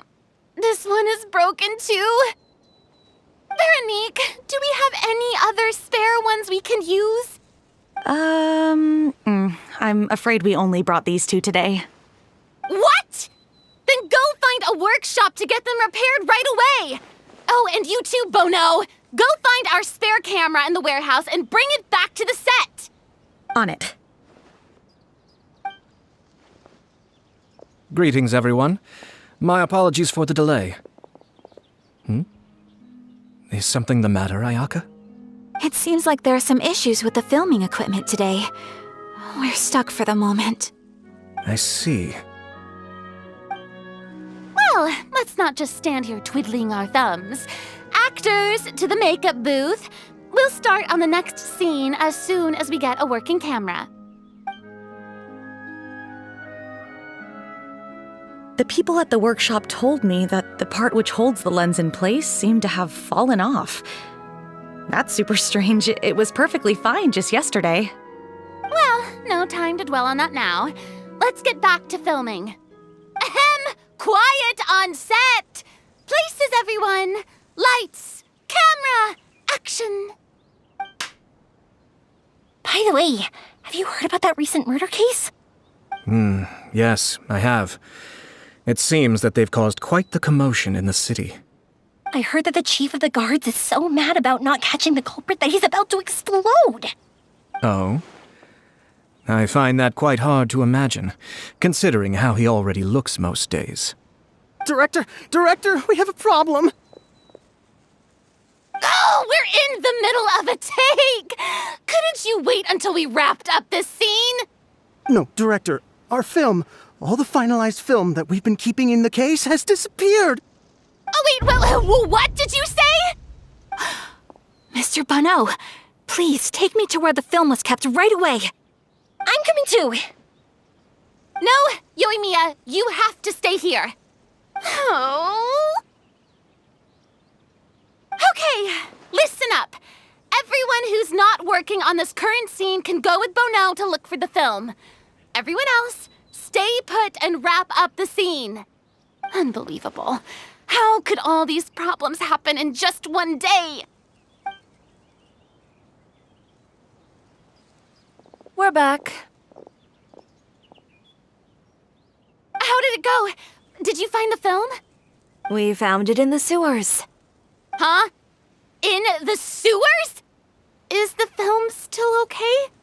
We discovered it just in time, so we should still be able to salvage it. The others are checking now to see if we lost any specific scenes. You scared me for a moment there. I nearly thought we had lost everything. I really don't want to experience that feeling of despair again. Okay, but who could have stolen the film and dumped it there? Could it be, some competitors working on other films? But if they wanted to harass us, why wait until the last day? Okay, we don't have time to really look into it right now. Let's strike while the iron is still hot and wrap this thing up once and for all. Yeah, let's finish it.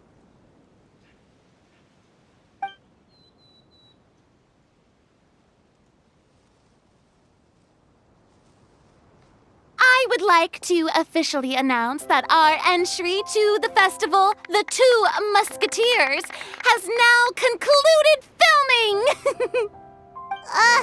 Paimon is spent. It's so late already. Even though the filming process proved to be extremely challenging, everyone provided valuable and unique contributions to the final product. Thank you all for your dedication and support. And just like Director Furina, I would also like to extend my most heartfelt thanks to all of you. Really, you've all helped me so much. All right, let's save the awards speech for later and hopefully also get some rehearsals in before the real thing. Anyway, now it's time to party!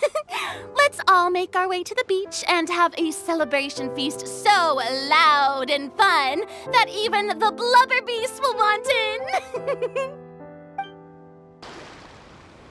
Hey, Ayato! How's your work been going? Everything went rather smoothly. Thank you for your concern. Ayato told me that we've already confirmed the dates for some Inazuma Fontaine cultural exchange events. So the next time we visit, we'll be doing so in our capacities as the representatives of the Yashiro Commission. Oh, that's great! Then maybe Paimon will be able to find Fontaine detective novels in Inazuma from now on. Oh, wait. Wouldn't Yoimiya get upset if that happens? That would be stealing some of her business. You've got a point. She's always complaining that light novels have become bland and too predictable after all. The cultural exchange won't only feature literatures of both nations, of course.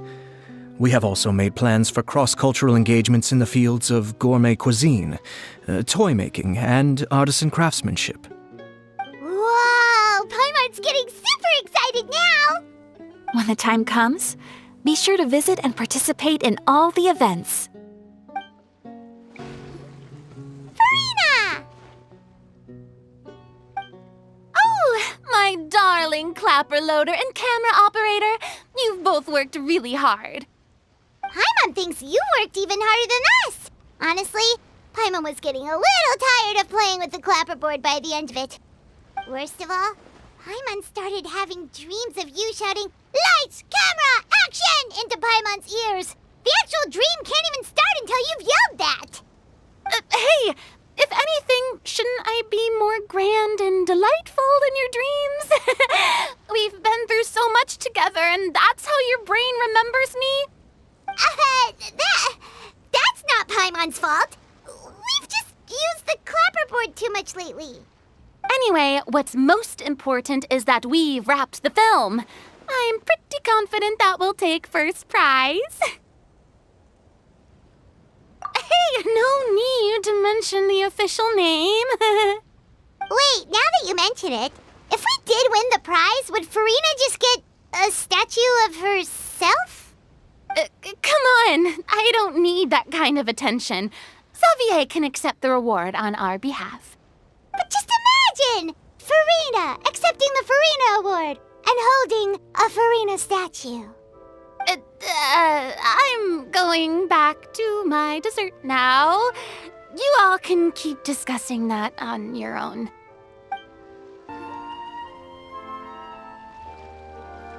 Chiori! Hey, you two.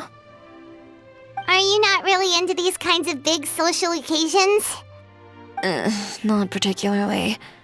But this is still better than Fontaine Fashion Week. But if this film becomes a big hit, people will definitely come flocking to your shop. Yes, that's highly likely. As long as the film can premiere as planned. Are you still worried about the case? That and all the obstacles we had to face today. You're right. It's as if all our bad luck just manifested at once. But why today of all days? No, it's nothing. We've already delivered the film to the editors, so there should be nothing more to worry about. How are you doing, Mr. Morris? You having a good time? Well, you could say that. Do you happen to know when the party is scheduled to end? Judging by how much fun everyone's having, I'd say probably not until well after midnight. Is there something that you still have to take care of at home, Mr. Morris? Oh, well, I'm just not a late night person, so I might take off shortly. Oh no! Silly me. I almost forgot something super important. Oh, what is it? I prepared a whole batch of fireworks for the party, but I forgot to bring them over from the warehouse. Fireworks, you say? Well, that's truly a pity. Sorry things didn't go as planned. Could you help me carry them over, Mr. Morris? I won't be able to fetch all of them by myself. Me? Are you sure that you can't find anyone else? I just wanted to make this a surprise for everyone. The warehouse isn't far from here. We'll be there in no time. Pretty please, Mr. Morris. These are some of the best fireworks I've ever made. So I also want you to see them before you leave. They're stunning. I promise that they'll be a once-in-a-lifetime experience that you'll never forget. But... It's okay. Just come with me. If we're sneaky enough, nobody else will see us leaving. All right. The warehouse is right over here. I moved the fireworks there in advance, so it shouldn't be too much work bringing them back. It's still a ways away from the party. Sorry about that, Mr. Morris. It's probably because I'm used to carrying fireworks all the time, so it doesn't feel like a lot of work to me.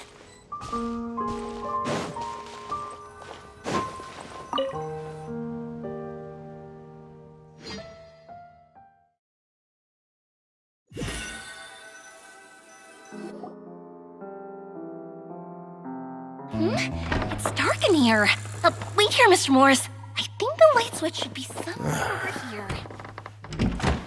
Why did I have to get roped into this? What was that?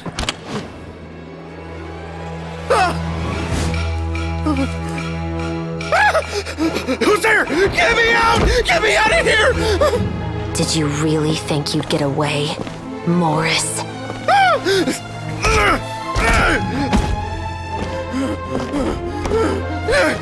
You've got the wrong guy! It wasn't me! I'm not the killer! You know, Eliza died a far more heroic death than this. She fought your assassin to the end, to save the children she had hidden beneath the floorboards.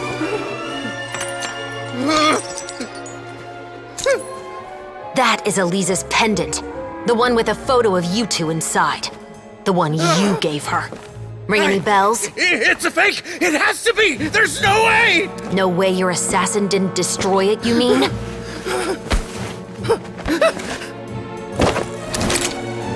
Did you ever love her, Morris? Or was killing her always the plan? No, please. Listen to me. I told Elisa to keep us a secret. I paid her plenty for her silence. I never thought she'd keep the child.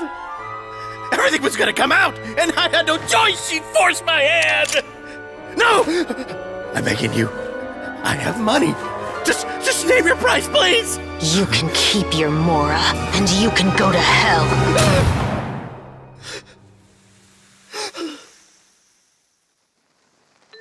I'm Captain Chevreuse of the Special Patrol. Morris, you're under arrest for Elisa's murder. Huh?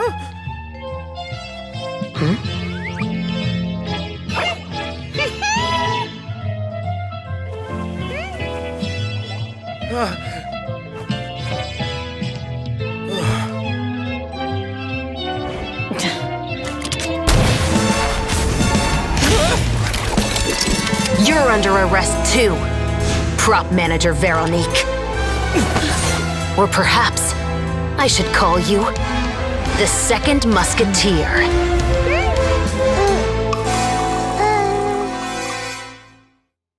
Wait, what's going on? This wasn't in the script. Drop the gun, Veronique. Why? Why would you keep me from exacting revenge on this heartless monster? Drop your weapon. This is my final warning.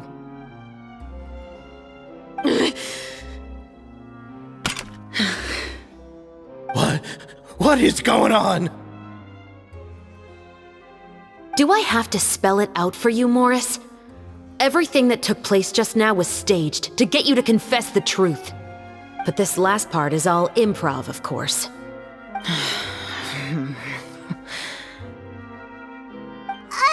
Chevreuse, you told us you wanted us to help you stage a play. You never said anything about the Second Musketeer. It's because even I had no way to confirm my theory until now. Thank you for your performance, Yoimiya. Could I trouble you to go and bring in the other Special Patrol members? They should be on standby just outside. Oh, and please tell the other cast members not to worry about us. We'll be rejoining them shortly. On it!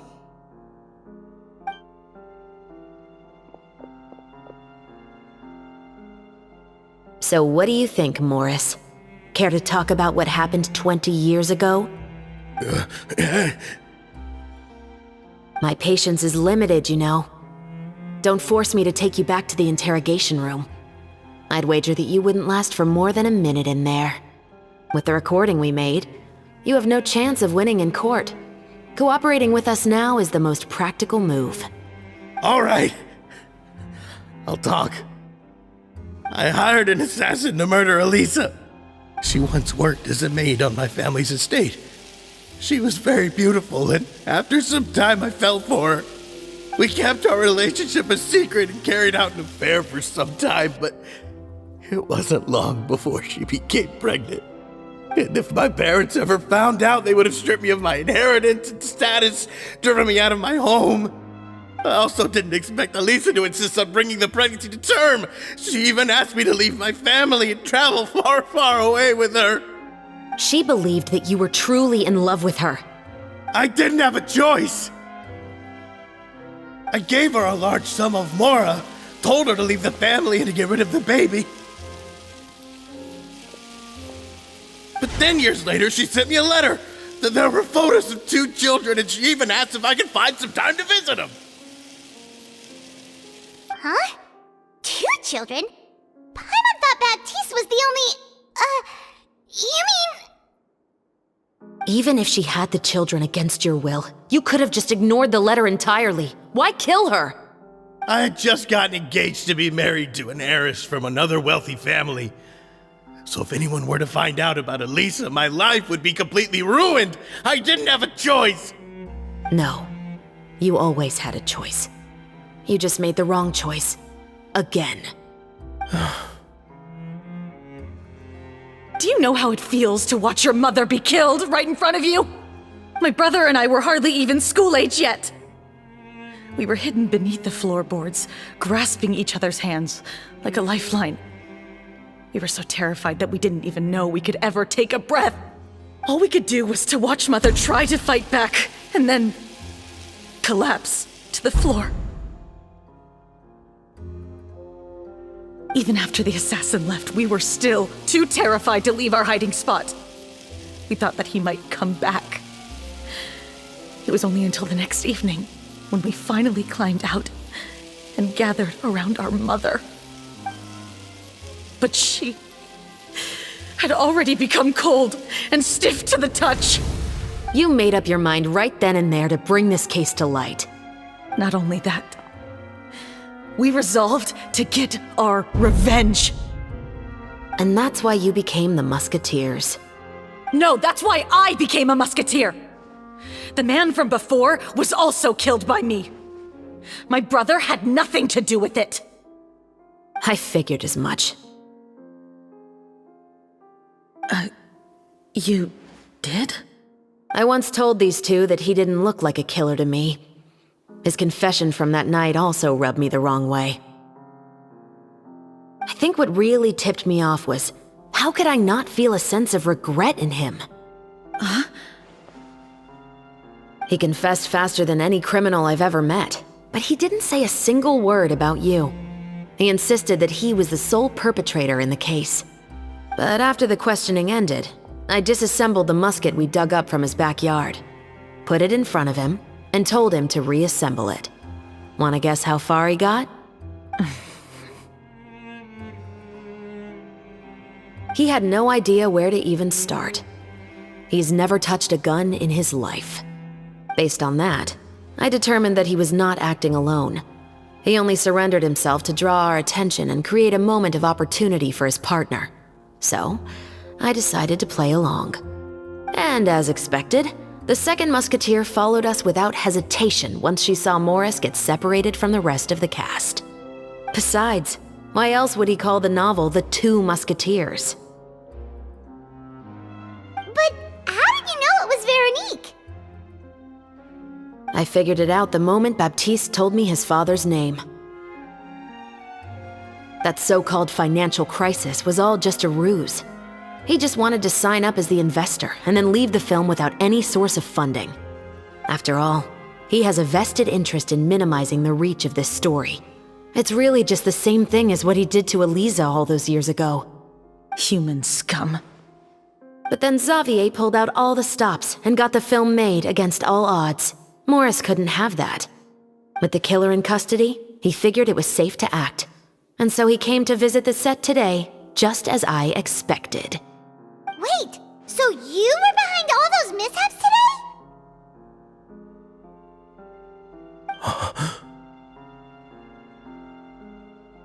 As for the identity of the second musketeer, I assumed they'd probably stay close to Morris and look for an opening. And if they already knew that Morris was the film's investor, then that narrowed the list of potential suspects as well. Furthermore, being the props manager would allow the culprit to avoid scrutiny by purchasing mechanical parts in the name of the crew. With that hypothesis in mind, I went back to check Baptiste's orphanage adoption records. Guess whose name I saw on the same page, just a few lines from his. My brother. He trusted you. As in, he trusted me to perform the deed on his behalf? He trusted you to stand on the side of justice. I am. I thought you could do it as well. Oh, the look on your face when you told him to go to hell. I really thought you'd put a bullet in his brain. You know what he has done. Are you telling me that you'd rather see him spend the rest of his life living like a king in the fortress of Meripede? I will never be able to forget the feeling of my mother's cold, lifeless hands. And you would call this ending fair? Is this what you call justice? I won't lie, Veronique. I did hesitate when your brother first told me about the truth. I wondered. I agonized over whether I should really put a bullet in his head. So why don't you? Because that should never be how justice is carried out in this world. Perhaps, to you, justice is simply reciprocated, an eye for an eye and a life for a life. But everyone has their own understanding of justice. If everyone were to pursue their own definition of it, there would be no more order in this world. Today, you'll kill Morris, and tomorrow, his children may come for you. The world cannot render judgments based on a desire for revenge. That will only lead to a cycle of revenge, as well as the destruction of order and civilized society. Fontaine is founded on a set of laws and a standardized code of justice. That is why we are the nation of justice. But with all that said, I will promise you this. Morris will not lead a cushy life in the fortress of Meripede. Chevreuse, the rest of the Special Patrol is here. Thank you so much, Yoimiya. Letelier, Terena, please take them away.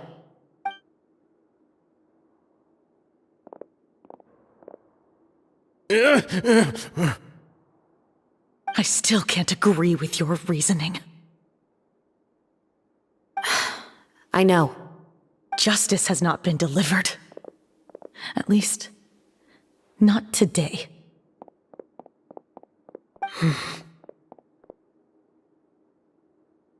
Chevreuse. Let's go.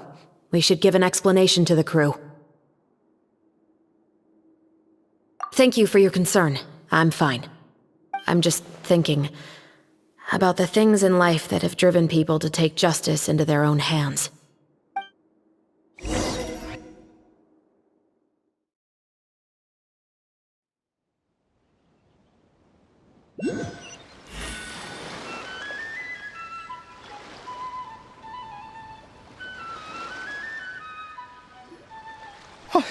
Who would have thought Morris would turn out to be... I'm at a loss of words. How could he have done something like this? I'm just glad that you're all safe and sound. Who knew that such a labyrinth of cases would be behind this story? Well, what should we do now? We have a finished film, of course, but should we still go ahead with the premiere? What do you mean? Shouldn't you be even more motivated to spread the word now that you've learned the truth? Chiori is right. I'd also like more people to see this story for themselves. But the real ending of the story seems to have deviated somewhat from the one in the script. Is that still acceptable to you, Miss Chevreuse? The call is yours. We still have time to reshoot an ending if that's what you'd like. No, it's fine as is. I like what we have for the catharsis. Romanticism is what gives works of art their appeal. Fiction is able to explore means of restitution that could never work in real life. Just like the real world, the world of stories also has its own set of rules and justice. These different possibilities are what initially drew me to reading in the first place. Sounds good to me. I support your decision. What about Veronique? Will she be okay? She will soon face her judgment alongside her brother and Morris. If I had to guess, they'll probably all be sent to the fortress of Meripede. I'll make sure to give Risley a heads up about it. Oh, you mean that kind of heads up? Exactly. Ahem. All right, then the matter's settled. Now that everything's been taken care of, there's no reason for us to keep looking all gloomy and grumpy. Let's get back to the feast and enjoy each other's company. We'll be starting the post-production process tomorrow. You should join us, Chevreuse. You missed the first few hours of the party, didn't you? All right. Count me in. Then I'll wait for you over there. There's still some good news that I'd like to share with Chevreuse. Traveler, Paimon, could you wait for me by the sea after the party ends? I'd like to go on a brief walk with the two of you. Thank you very much.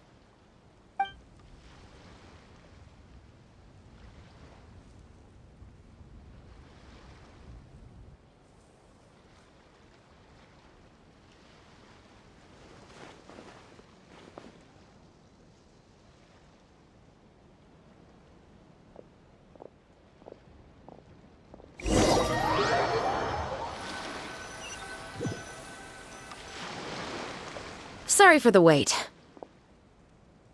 Oh, we weren't waiting long at all. Is there something else you wanted to tell us? No, I don't have anything new to share. I just felt that since you were my investigation partners, I should have another conversation with the two of you.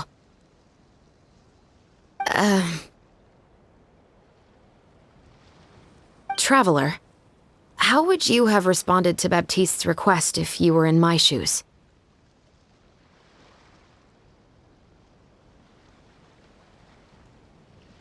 Is that so? Well, thanks for sharing.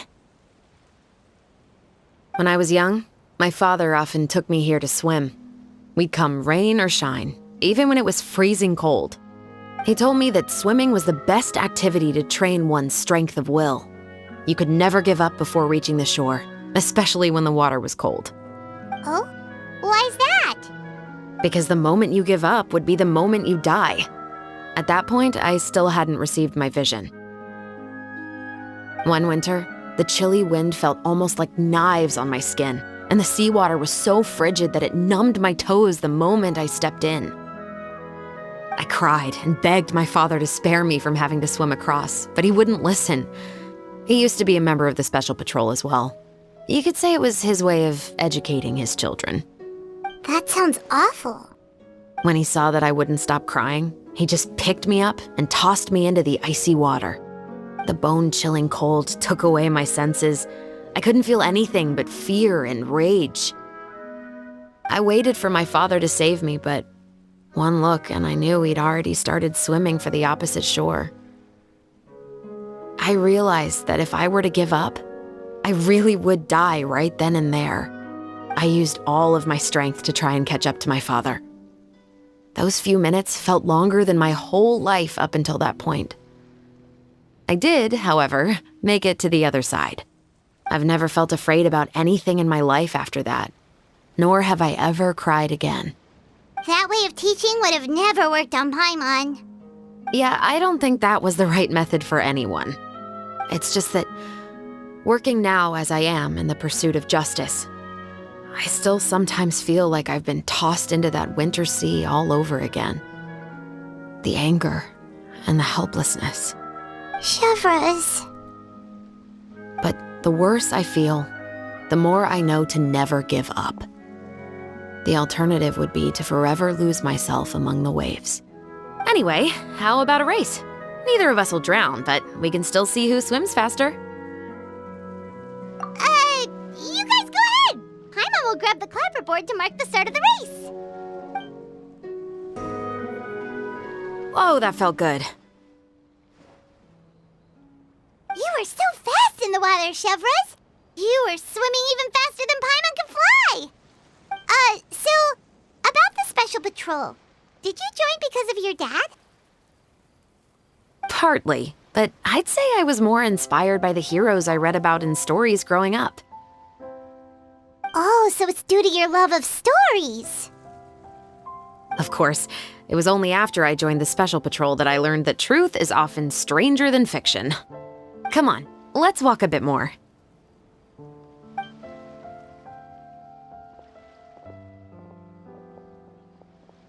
To be honest, I do sometimes question whether the decisions I make are the right ones. But I know that no matter what, I must keep swimming. Because the only thing I've got my eyes on is the shore in the distance.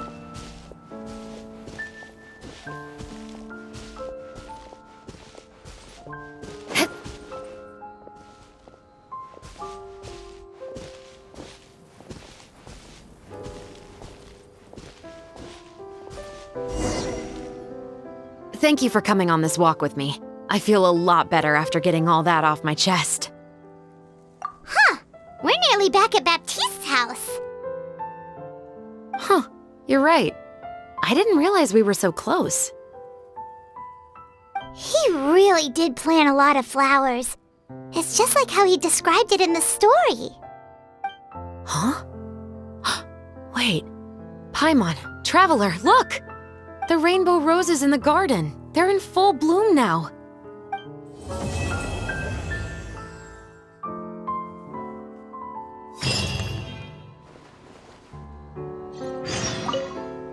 Even though it's a bit late, I must thank you for investigating this case with me. Not on behalf of the Special Patrol this time. It's a personal expression of gratitude from yours truly. Oh, you want to hear more about my father? To be honest, I didn't spend that much time with him. He was always busy with the Special Patrol, so he would often return home really late at night. Some nights, he didn't come home at all. Once, he didn't come home for a long time, maybe a whole week or so. When I went out to buy food, I learned that he had become a criminal, and by extension, that made me a criminal's daughter. But we can talk about that another day. I actually have a lot of sympathy for Veronique and Baptiste. I can understand the hatred they feel for their father.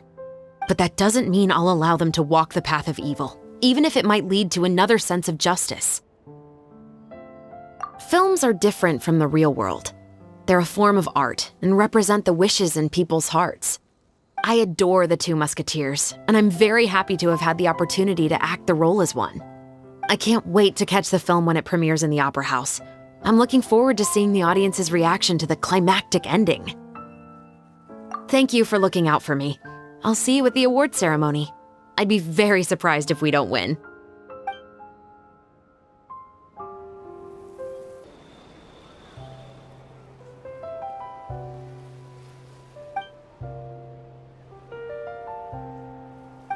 Xavier, it's been a while.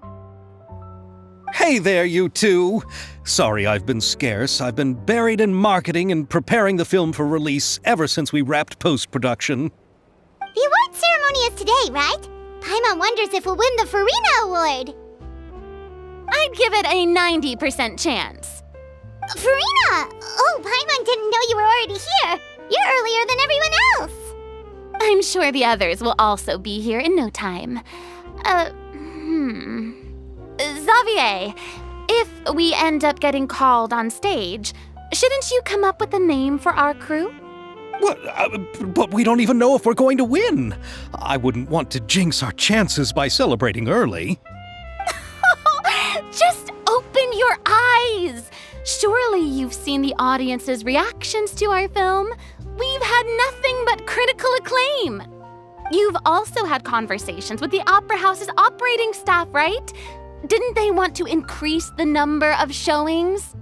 With the mora you've made from the box office, you can now open your very own film company. But that's all credit to my amazing crew. You've all helped to make this a reality, so I can't be the only one asked to come up with a name. Well, give it some thought. I'm sure the crew will respect your choice. All right, but before that, Traveler and Paimon, could I trouble you to quickly pay a visit to the Fortress of Meripede? Huh? But shouldn't we stay for the award ceremony? I wanted to ask you two to invite Chevreuse to join us at the ceremony. She's one of the lead roles, after all. I haven't been able to find her recently, so I haven't had the chance to invite her personally. According to the papers, the culprits of the musket murder case will be personally escorted today by the captain of the Special Patrol to the Fortress of Meripede. Oh, Paimon gets it now. Yep, just wait here, Xavier, and maybe try to come up with a few snappy-sounding names. All right, then I'll leave you to it.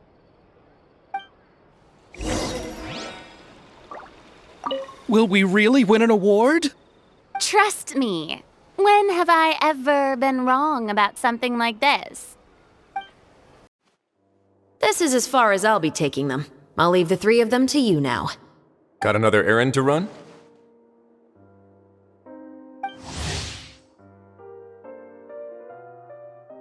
Something like that. I'm expected at a party. Now that's something you don't hear every day. Found a new pastime? No, it's just a special occasion. Chevreuse! Risley! Festivals really do bring people together. It's been a while since I last had so many visitors at the Fortress of Meripede. Call it the festival spirit, I guess. Yeah, you could say that. Even our head nurse has gotten herself all worked up preparing super deluxe nutritious shakes. Just one gulp and you'll have met all your nutrition needs. Were you talking about work just now? We've already finished discussing everything. So, what do you think about my heads up, Mr. Risley? I believe I haven't yet made any promises or guarantees. But you also didn't shoot me down. Here, how about this? You could give everyone a copy of the newspaper. Perhaps on the day when the cover story happens to, oh, I don't know, expose a certain someone's misdeeds from 20 years ago? I suppose then a certain someone may soon find himself the most unlucky person in the Fortress of Meripede?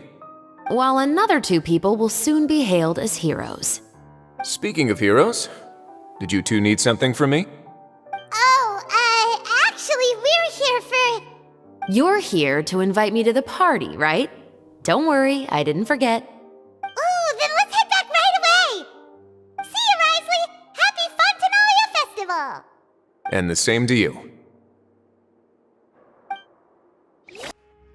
And the winner of the Furina Award for the first Fontanalia Film Festival is... the Two Musketeers!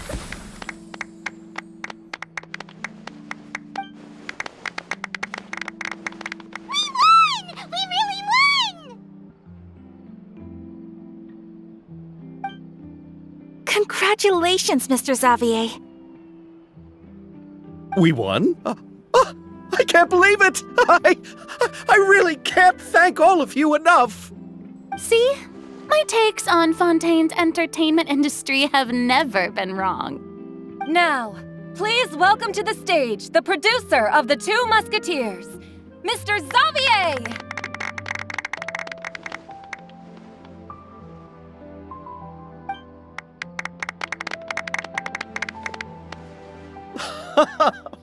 Thank you! Thank you all so much for your recognition and support. While I'm up here, I would love to give special thanks to... Time really flies, huh? It certainly feels that way. It feels like it was only yesterday when you were teaching me to hold a musket. Will you come back to Fontaine again? Of course! I'm very fond of this city. There are so many novel and interesting things that it's been hard to keep track of them all. But how about you? Would you be interested in visiting Inazuma? I can't say the thought has crossed my mind before, but I'd be willing to consider it now. I will be eagerly awaiting your visit. It would be wonderful if you could visit my home and enjoy a taste of our tea and desserts. Yeah, let's keep in touch. Did you accomplish all you came here for?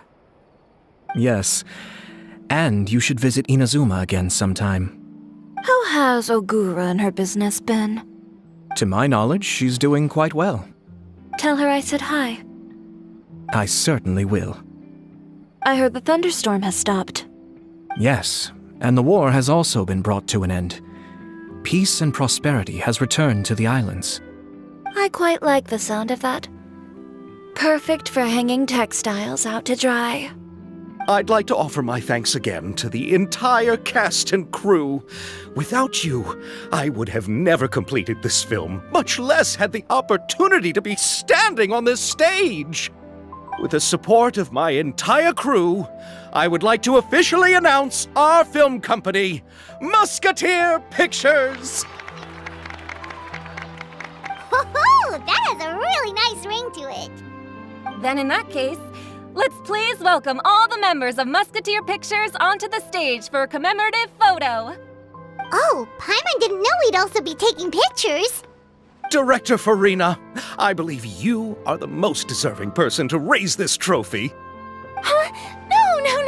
There's no need. It's so embarrassing. It's an honor the director deserves. Yes, I agree. Just accept that you're not getting out of this. Ready, everyone? 3, 2, 1. Musketeer Pictures!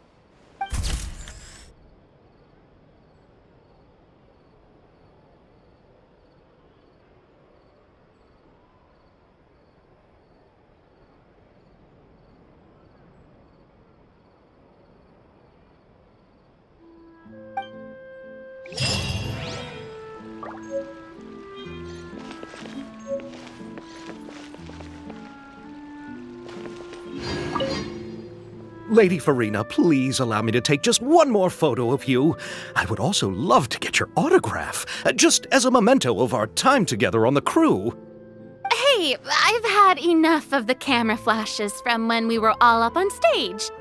But, Lady Furina, you are the best director I've ever met! The most photogenic maiden in all of Fontaine! This kind of lively and celebratory setting is exactly where you shine. I believe all photographers would agree. Come, the brightest star of our land! Show us your light! The camera is waiting to sing praises of your beauty! Well, I'm flattered, but... All right, I'll humor you and try a few more different poses. But I don't have to hold the trophy, right? Of course. You may pose however you like. Thank you so much. Thank you so much. By the heavens, my luck has been beyond belief. I'm having a hard time coming to terms with it now. Oh.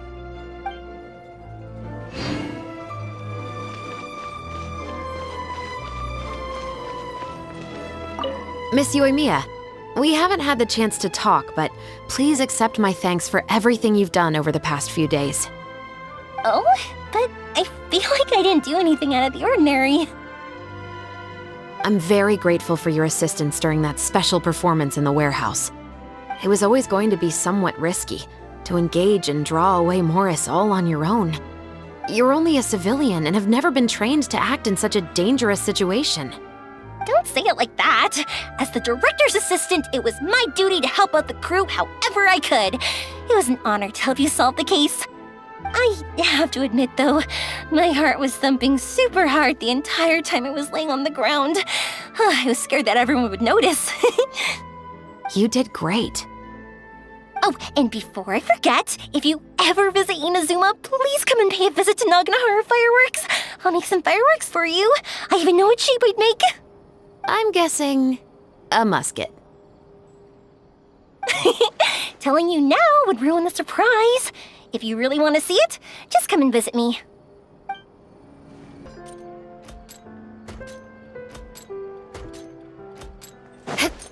More speed. It's you. Is there something I can help you with? Interested in our couture services? Just give me the word.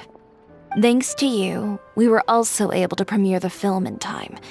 Its success has increased the reach of my brand. There's no need to be humble. You helped Xavier and Chevreuse, and even Kirara's told me many good things about you. They are all my friends. You've done far more than what you give yourself credit for. I am merely a fashion designer. I don't have anything else I moonlight as. But when you run a business, it's inevitable that as you make more friends, you'll also encounter all sorts of thorny issues.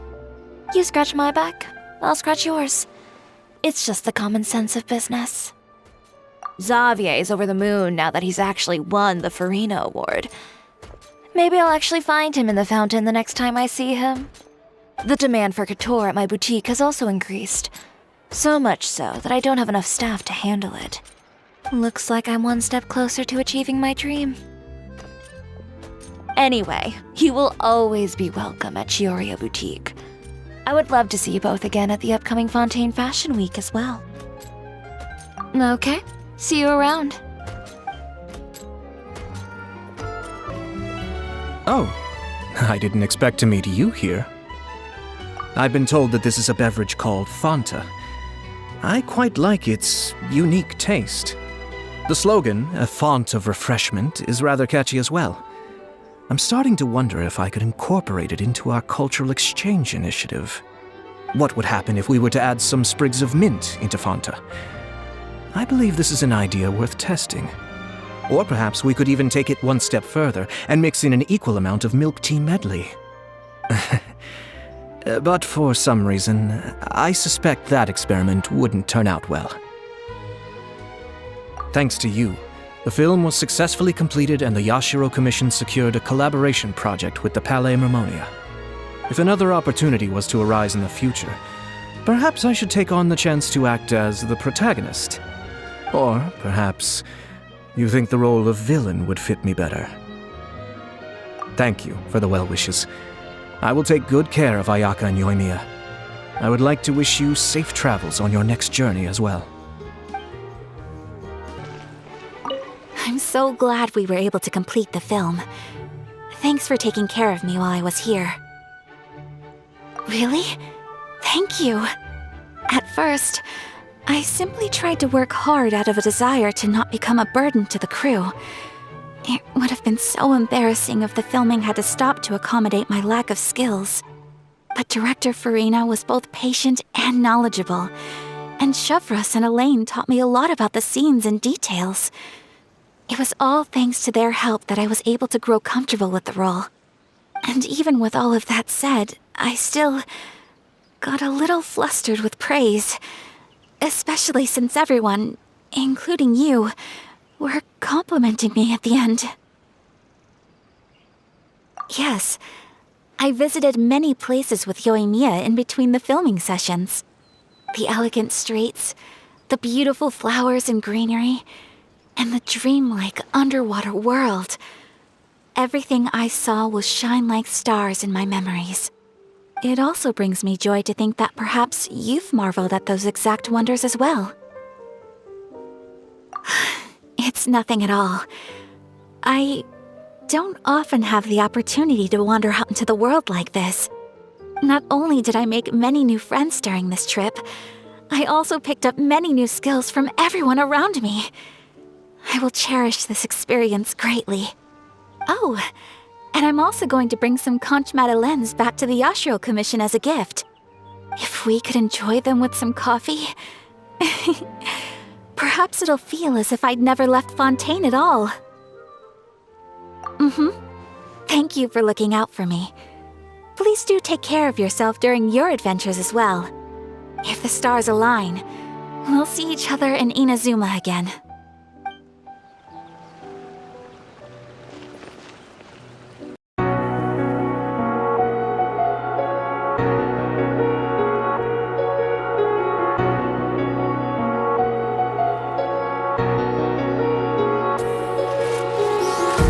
Empty hearts and neon lights.